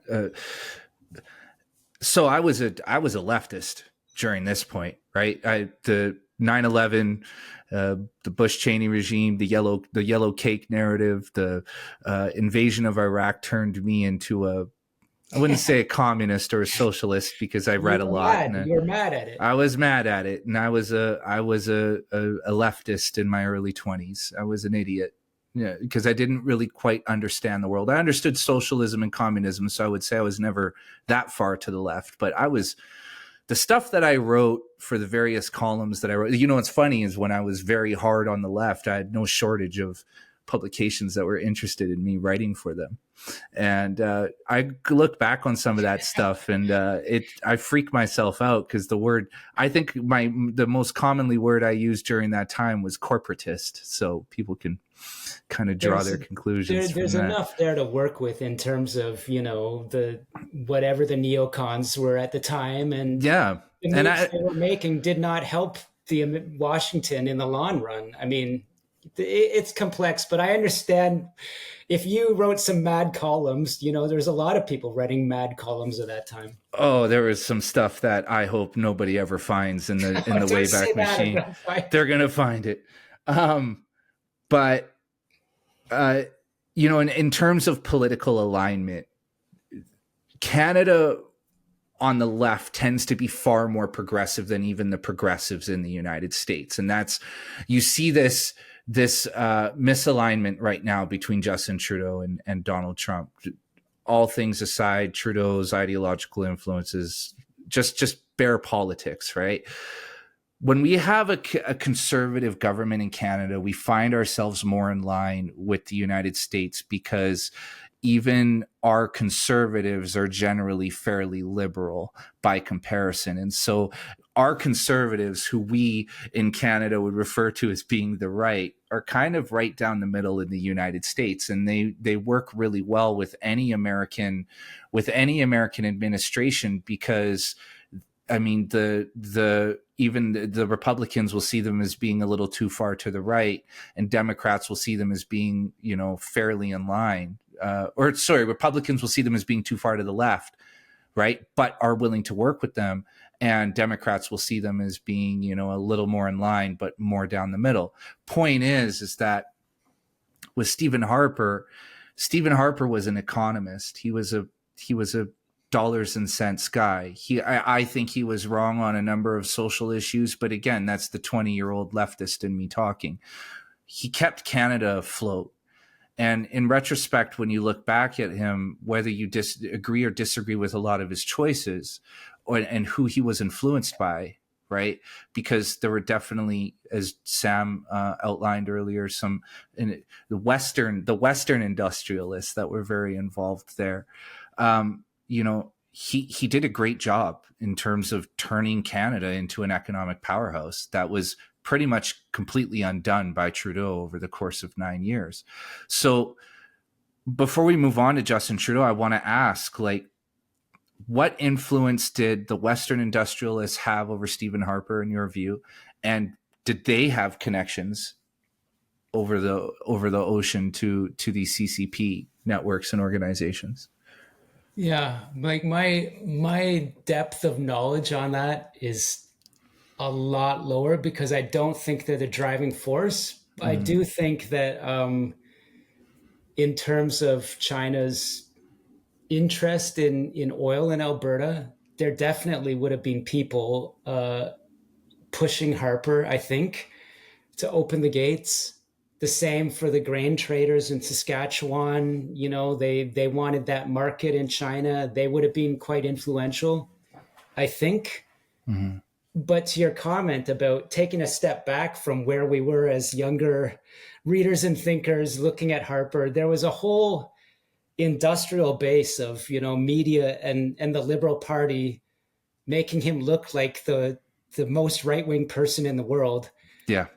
And when you're honestly taking a step back, yeah, he said some things that didn't age well. But the policies he took, in relation to positioning Canada as a respected member, as much as we can contribute militarily, a respected economic member of the G7, and actually listen to in other capitals. I think if you look at that, Canada was respected under him, no doubt. And so just stepping away from the social politics and everything like that, there's no question. I think he had Canada on the course of being a respected power player in the world.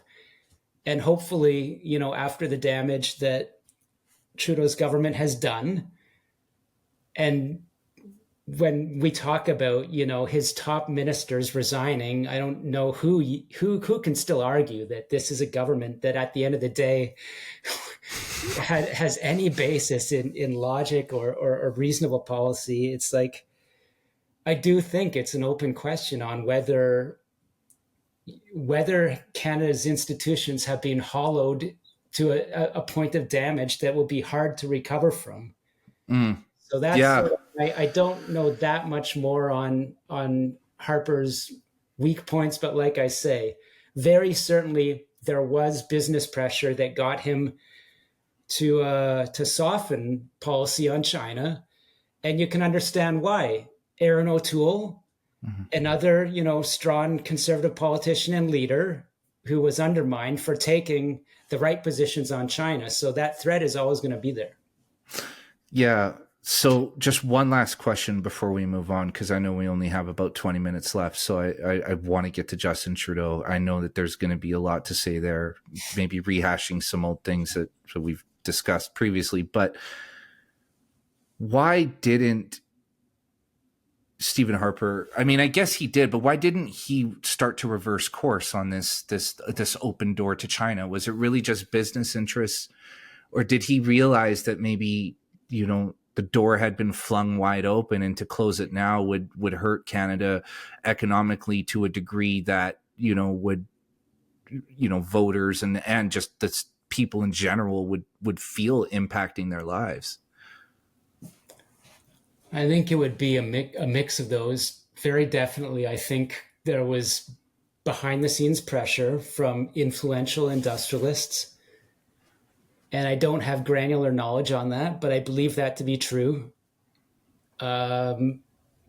People will remember there was one, I can't place the year right now, but there was one incident where Harper went over to Beijing and he was like completely rudely upbraided in an open media meeting, and people will remember. So clearly he wasn't, as the China people would say, a lapdog, their lapdog.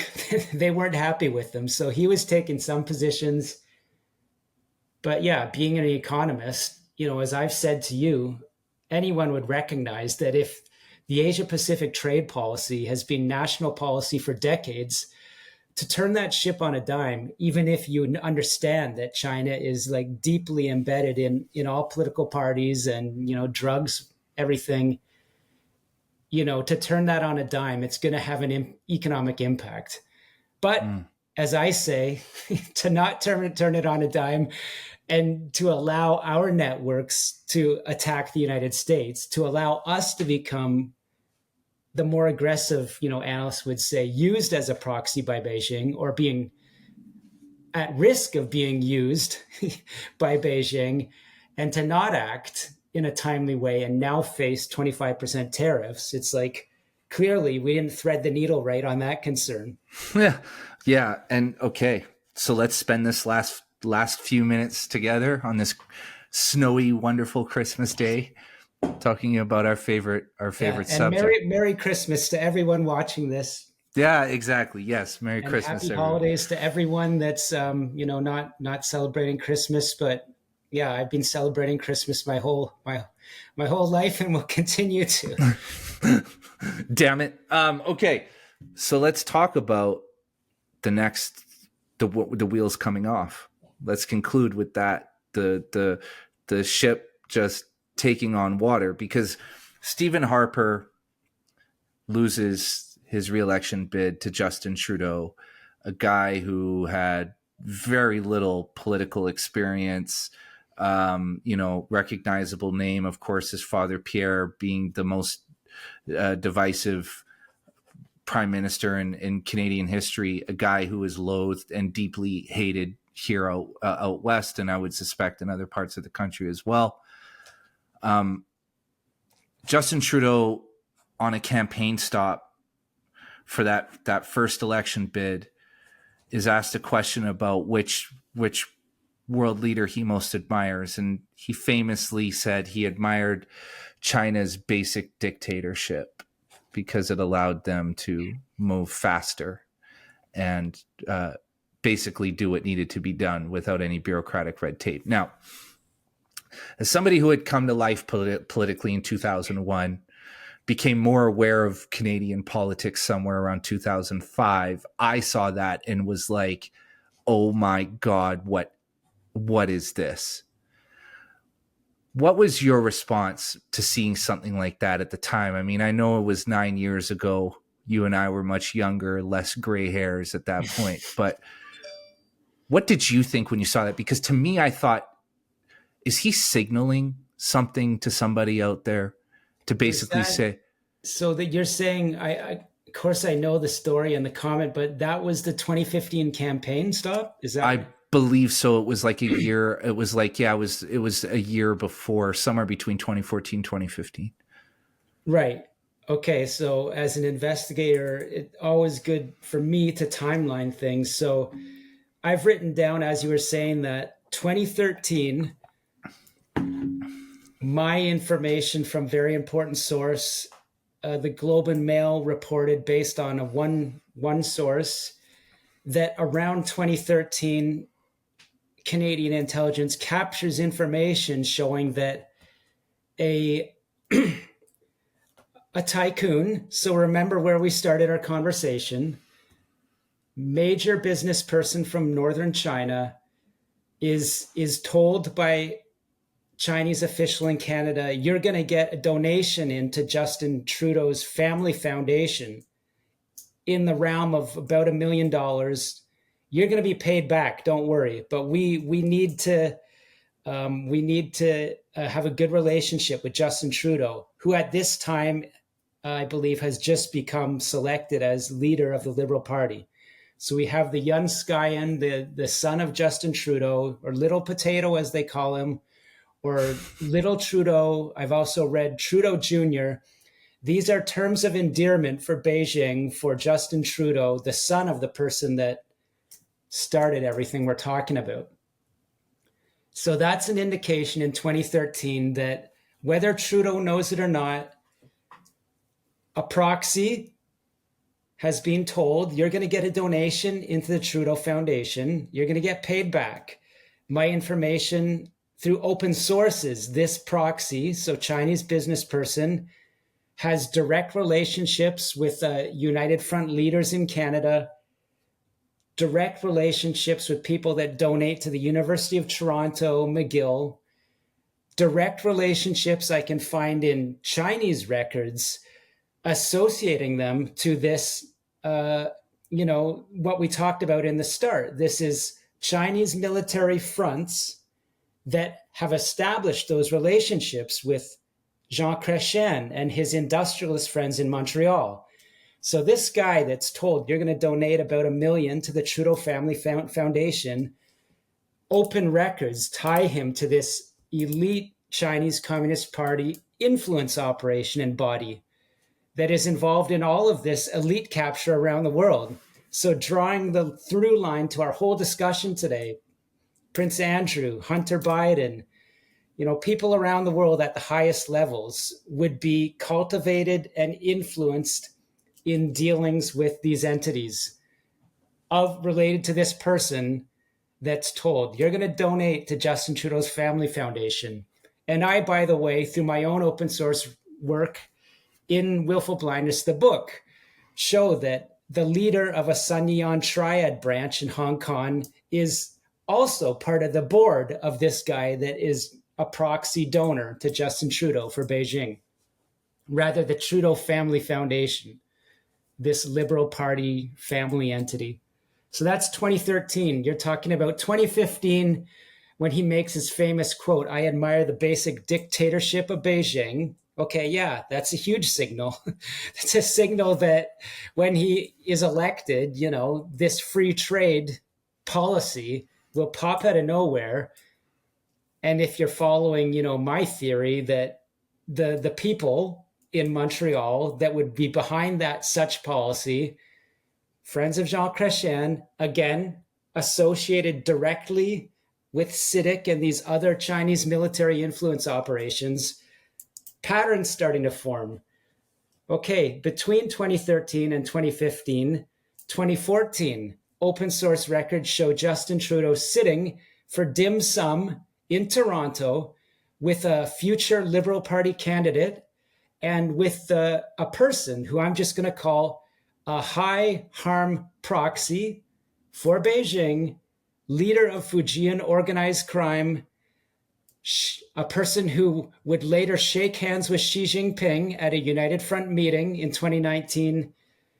This individual, again, drawing a through line to our talks about Richmond and Vancouver, would be the developer of a mall in Markham, Ontario, direct relationships to the Chinese consulate, direct relationships to Xi Jinping, direct relationships, underground casinos, direct relationships, human trafficking, direct relationships, untold, I can count it, but I'm not going to say this, scale of money laundering, unbelievable. This is all from, some of this is open source. Some of this is from intelligence sources. Justin Trudeau sitting in a private meeting with this proxy of Beijing, who's Fujian organized crime. People could find this photo, but we've just timelined 2013 key. Justin Trudeau showing up in all these photos with fundraisers in Markham, who would later be subject of the warrant application, which Bill Blair's office delayed. Through line. Anyway, so he makes his famous comment about admiring the basic dictatorship in 2015. Key things have happened before that, tying him directly in photographs and documents to Beijing's influence operations, and as I'm saying, organized crime. So, yeah, that was a good few bullet points right there. So, and if people want to go more in depth on this, Sam and I have 13 previous episodes where we talk about mostly this. But to summarize, Justin Trudeau is elected and the guardrails come off.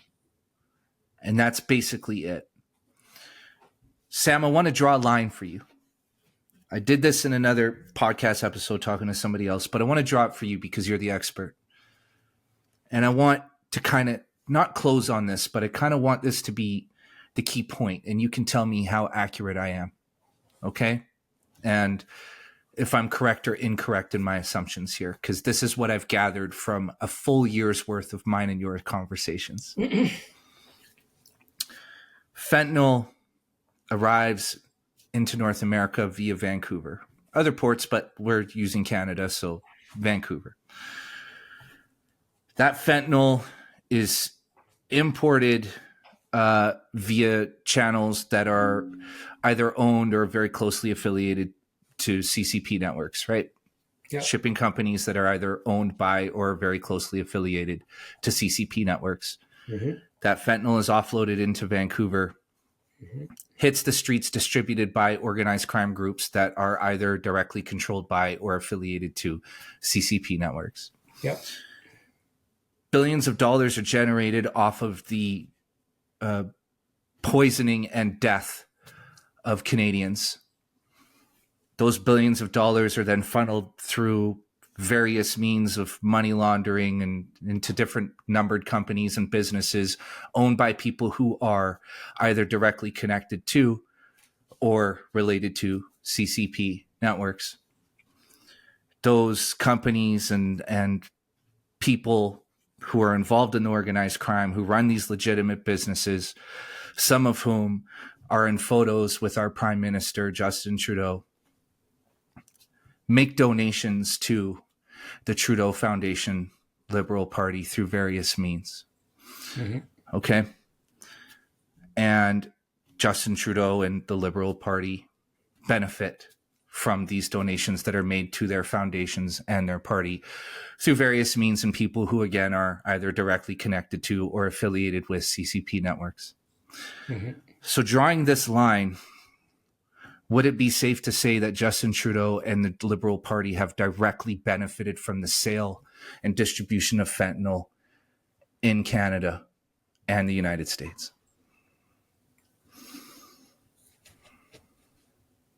Yeah, I don't know if CSIS, that's Canadian intelligence, our CIA, has ever told Justin Trudeau that the people that you're meeting with, in 2014, this photo I'm talking about, or, a fundraiser in 2016 that others have written about.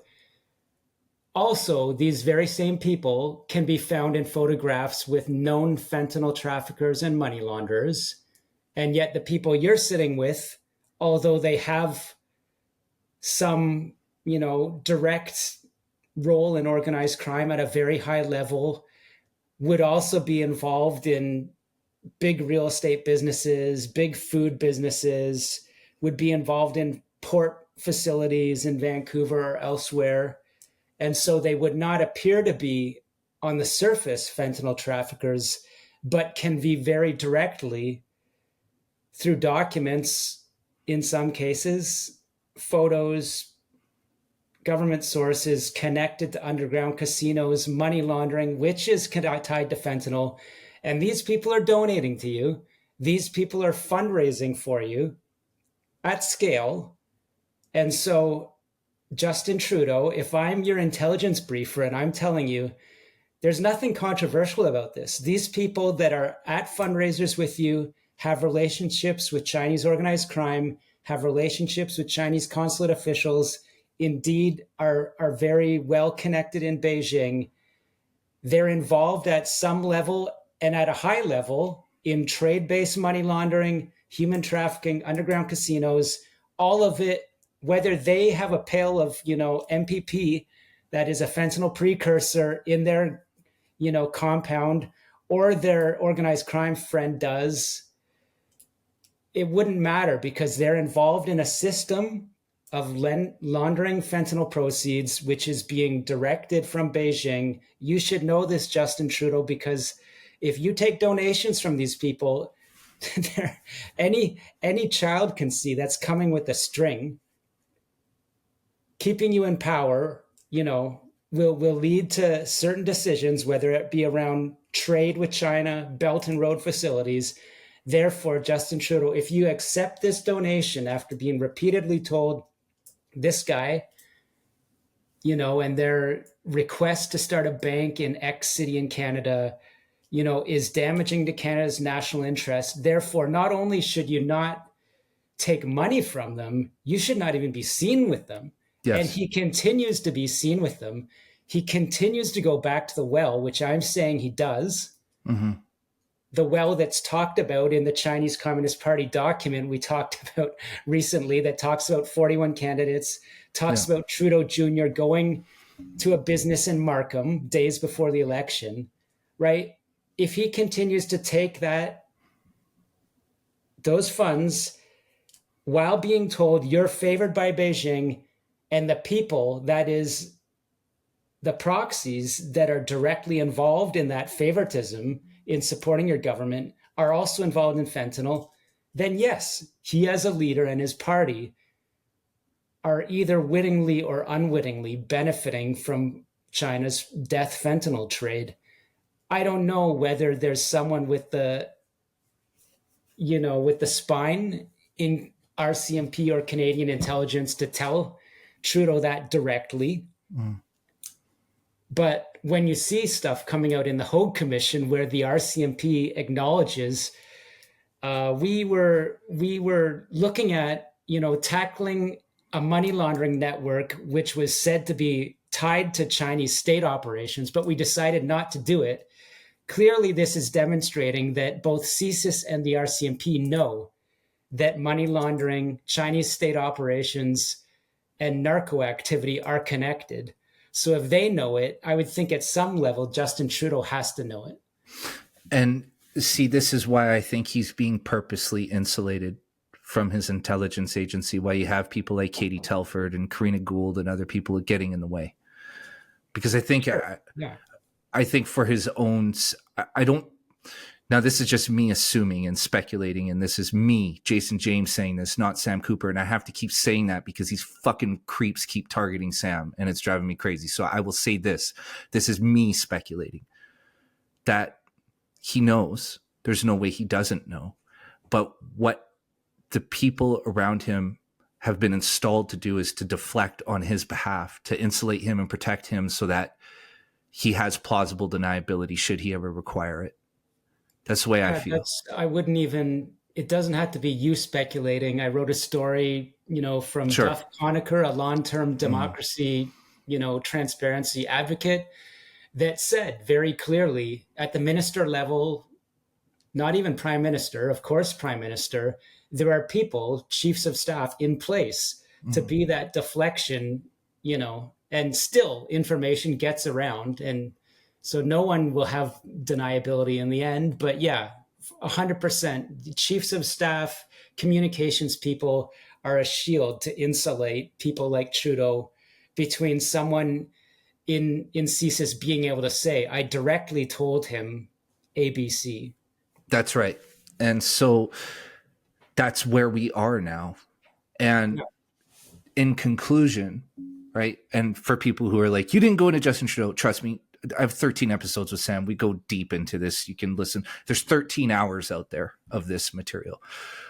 But in conclusion, Justin Trudeau seems to be the logical end of Pierre Trudeau's original vision. Would I be right in assuming that? I mean, Trudeau Sr. couldn't have seen what Justin would become. And certainly Justin didn't inherit the intellect or statesmanship of his father. But the father had a certain vision for Canada. And in hindsight, it hasn't turned out to Canada's benefit. Although, as I'm saying, at the time when he was making certain geopolitical decisions, there may have been justification for them. There could have been. But, you know, in terms of China seeing Justin Trudeau as the logical culmination of what they had hoped to achieve, you know, with Pierre Trudeau, I would agree 100% and more. Yeah. And so in closing, I want to ask this one last question. Justin Trudeau's government is clearly falling apart. After 9 years of this Trudeau government, Canada has never been in a worse position, both economically and geopolitically.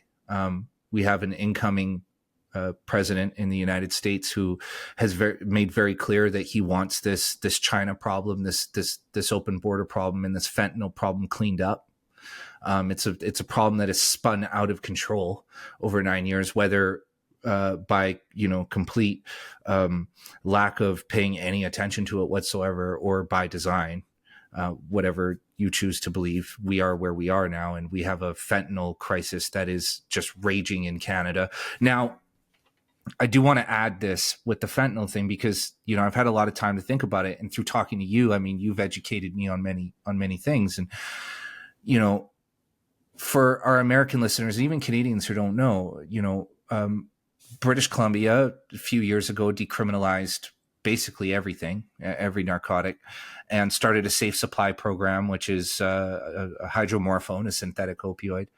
And that program and that the decriminalization has really done nothing to solve the problem. All it's done is exacerbated it and ensured that you're basically creating a whole new generation of addicts who are going to graduate from hydromorphone to fentanyl, eventually.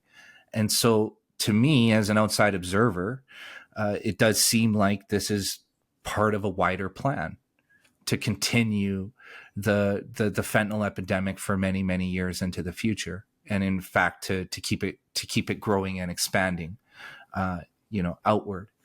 And so we have this crisis that we're in the middle of. Canada is, by all accounts, decaying.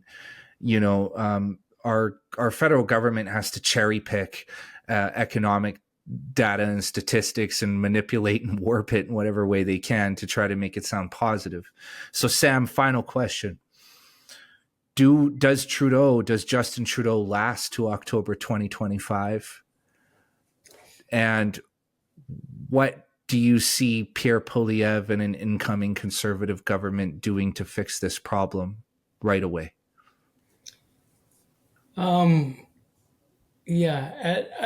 Every indicator will be, even though people, including Jean Chrétien, want Trudeau to step aside because they see him taking down the Liberal Party as an institution with himself. If I had to guess, I think it's hard to say. I mean, as Freeland and others resign, it's just no one but the most, concrete cultist of TrueAnon could believe that this government is anything but pretty much illegitimate at this point, clinging to power, as we've said, right? So I can't read that crystal ball. It's just going to be an interesting few months as, things happen with Trump coming in late January, the ball is going to be moving very quickly. I would think that he's, having been now personally disrespected after Trudeau personally disrespected Trump, right? There's no good way to go there. But Trudeau, I've said before, even if he's as weaker than he's ever been, he's a fighter, and I would think that he still believes, probably right at the top, not even deep down, that he can marshal Canadians into some kind of, it's us against Trump. No, it's Trudeau against Trump, right? Yeah. So we'll see. But look, Polyev, I wrote a story about the United States government fentanyl case against Canada, sourced from senior U.S. government sources. I mean, my knowledge, the only one that I can name is a former Trump administration official that read my book. I cited other people that I couldn't name in that story, giving the whole history of fentanyl infiltration of Mexico and Canada, telling Canadians, no, we really do have a big problem. This is what it is. I saw Polyev retweeted my tweet with that story. So that tells me that he read the story and he knows the problems, I do believe. I'll say that Adam Chambers, who again, a conservative MP from Ontario who read my book, I think I'm free to say he reached out to me saying, there's a lot of findings in there. He was looking at crafting a private member's bill on some very key money laundering loopholes. It wasn't successful, but he demonstrated to me, very reasonable, very well-versed finance politician looking to craft laws after reading Willful Blindness.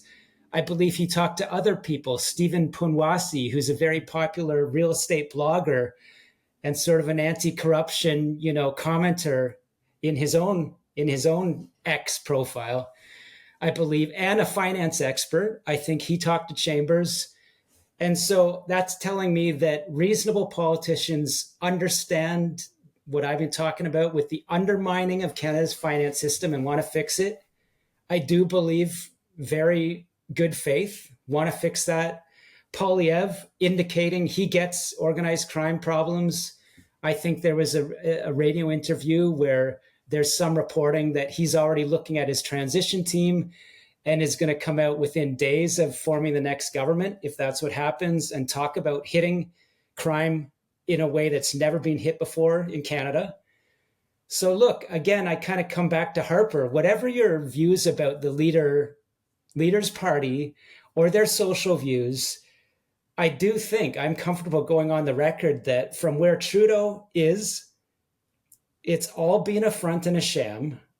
And whatever you think of Polyev and the Conservatives, I do think that's an improvement. And I do think there's at least some good faith in them wanting to tackle financial illicit, networks I'm talking about, and tackle crime, different issues about catch and release, etc. And as I've said before, I'm not a partisan, but at the end of the day, the reasonable Canadian, 70% or more, is concerned about security, is concerned about putting food on the table, don't want to be, worried about bombs going off in the street in Montreal from some anti-NATO protest, which is really an Iranian state, pro-Hamas type operation. Canadians don't want this, no matter where you're coming from. Those that do are a very small minority at this point. So that's what I say about Polyev and the Conservatives. Well, we said a lot today, Sam. We delivered the Sam Cooper. I think we're going to call this a Sam Cooper China Trudeau Christmas special. Dude, we've been doing this together for a year almost. And I'm very grateful for you, man. Very grateful. I want to say, I'm grateful for you. I talk to all range of people on my podcast. You came to me and said, I want to talk about your book and your reporting. Mm-hmm. And I said, yeah, you get the issues. It's valuable for another host to come and interview me and unpack the weeds of these stories. So I want to thank you because, we come from a different place. I was never a leftist. I was never, you've had a journey from Richmond, seeing the problems I saw front and center. We share that. We're different on a lot of issues, but we also share, a political commentary position of what's wrong with Canada right now. And we share talking to people in the United States that get the same thing. So thank you to you for reaching out to me and having these conversations where we don't always agree, but we touch the facts. And, as I'm from Missouri, and I'm going to tell you what I can tell you. Well, you know what, brother? Honestly, I'm glad we don't agree on everything, because that's important, right? It's important to see the world from different angles. And, I'm grateful for our friendship. I'm grateful for our working relationship. I am very happy to see that you've launched your own podcast, which people listening, please go thebureau.news and watch it. I've been listening. I'm listening. I'm like, damn, Sam's better at this than I am. Holy No. shit. Don't say that. But no, dude, I'm just very grateful for you, man. And it's been a year of this. We're basically on track, doing one every other week now. I'm really hoping we can continue that pace in the new year. Yeah, dude, and more US focused, because clearly, I'm starting to look very much at US. Yeah. I may not be reporting on Canada forever. We'll see how it goes, but I'm not suggesting that, for the Canadians that put me where I am, that have allowed me to successfully start a startup, I'll always be there. But if some bad people in Canada want to make it difficult for me to run a business here, I may be reporting on Canada from other angles. So we'll see. The new year is coming up. Well, Sam, you are the most dangerous man in our country by a long shot. And, in a good way, right? In a good way. Yeah. No, sounds not like part of a terrorist gets printed.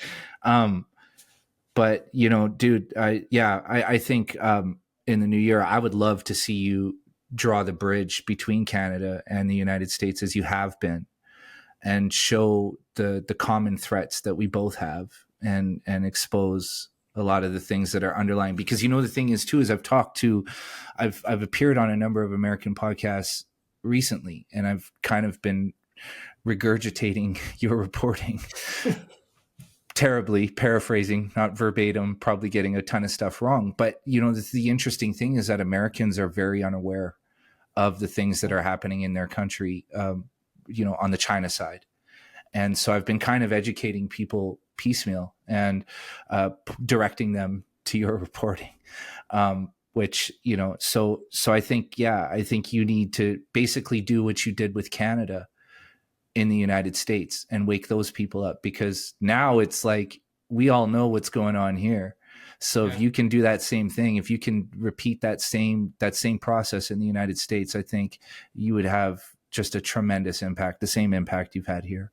This is the story of our time. This thing with China trying to become the world leader, it's going to hurt all of us. And this story is only getting started in the US. Yeah. Yes, sir. And in closing, Sam never promotes himself, so please go to thebureau.news. Get yourself one of those. Subscribe, people. Sign up, subscribe. Look, I sit here and I kiss Sam's ass at the end of every episode, but please take it from me, guys. Sam is by far and away, in my opinion, and I believe in the opinion of others who know his work, the most important journalist of our generation. Please support the Bureau. Please follow Sam on X at Scooper Cooper. Please listen to Sam's podcast. I'm a listener. I listen. Every time there's a new episode in my inbox, I'm like, yes, I know exactly what I'm doing today. So, look, guys, for this stuff to exist, for people like Sam Cooper to exist, you have to support it.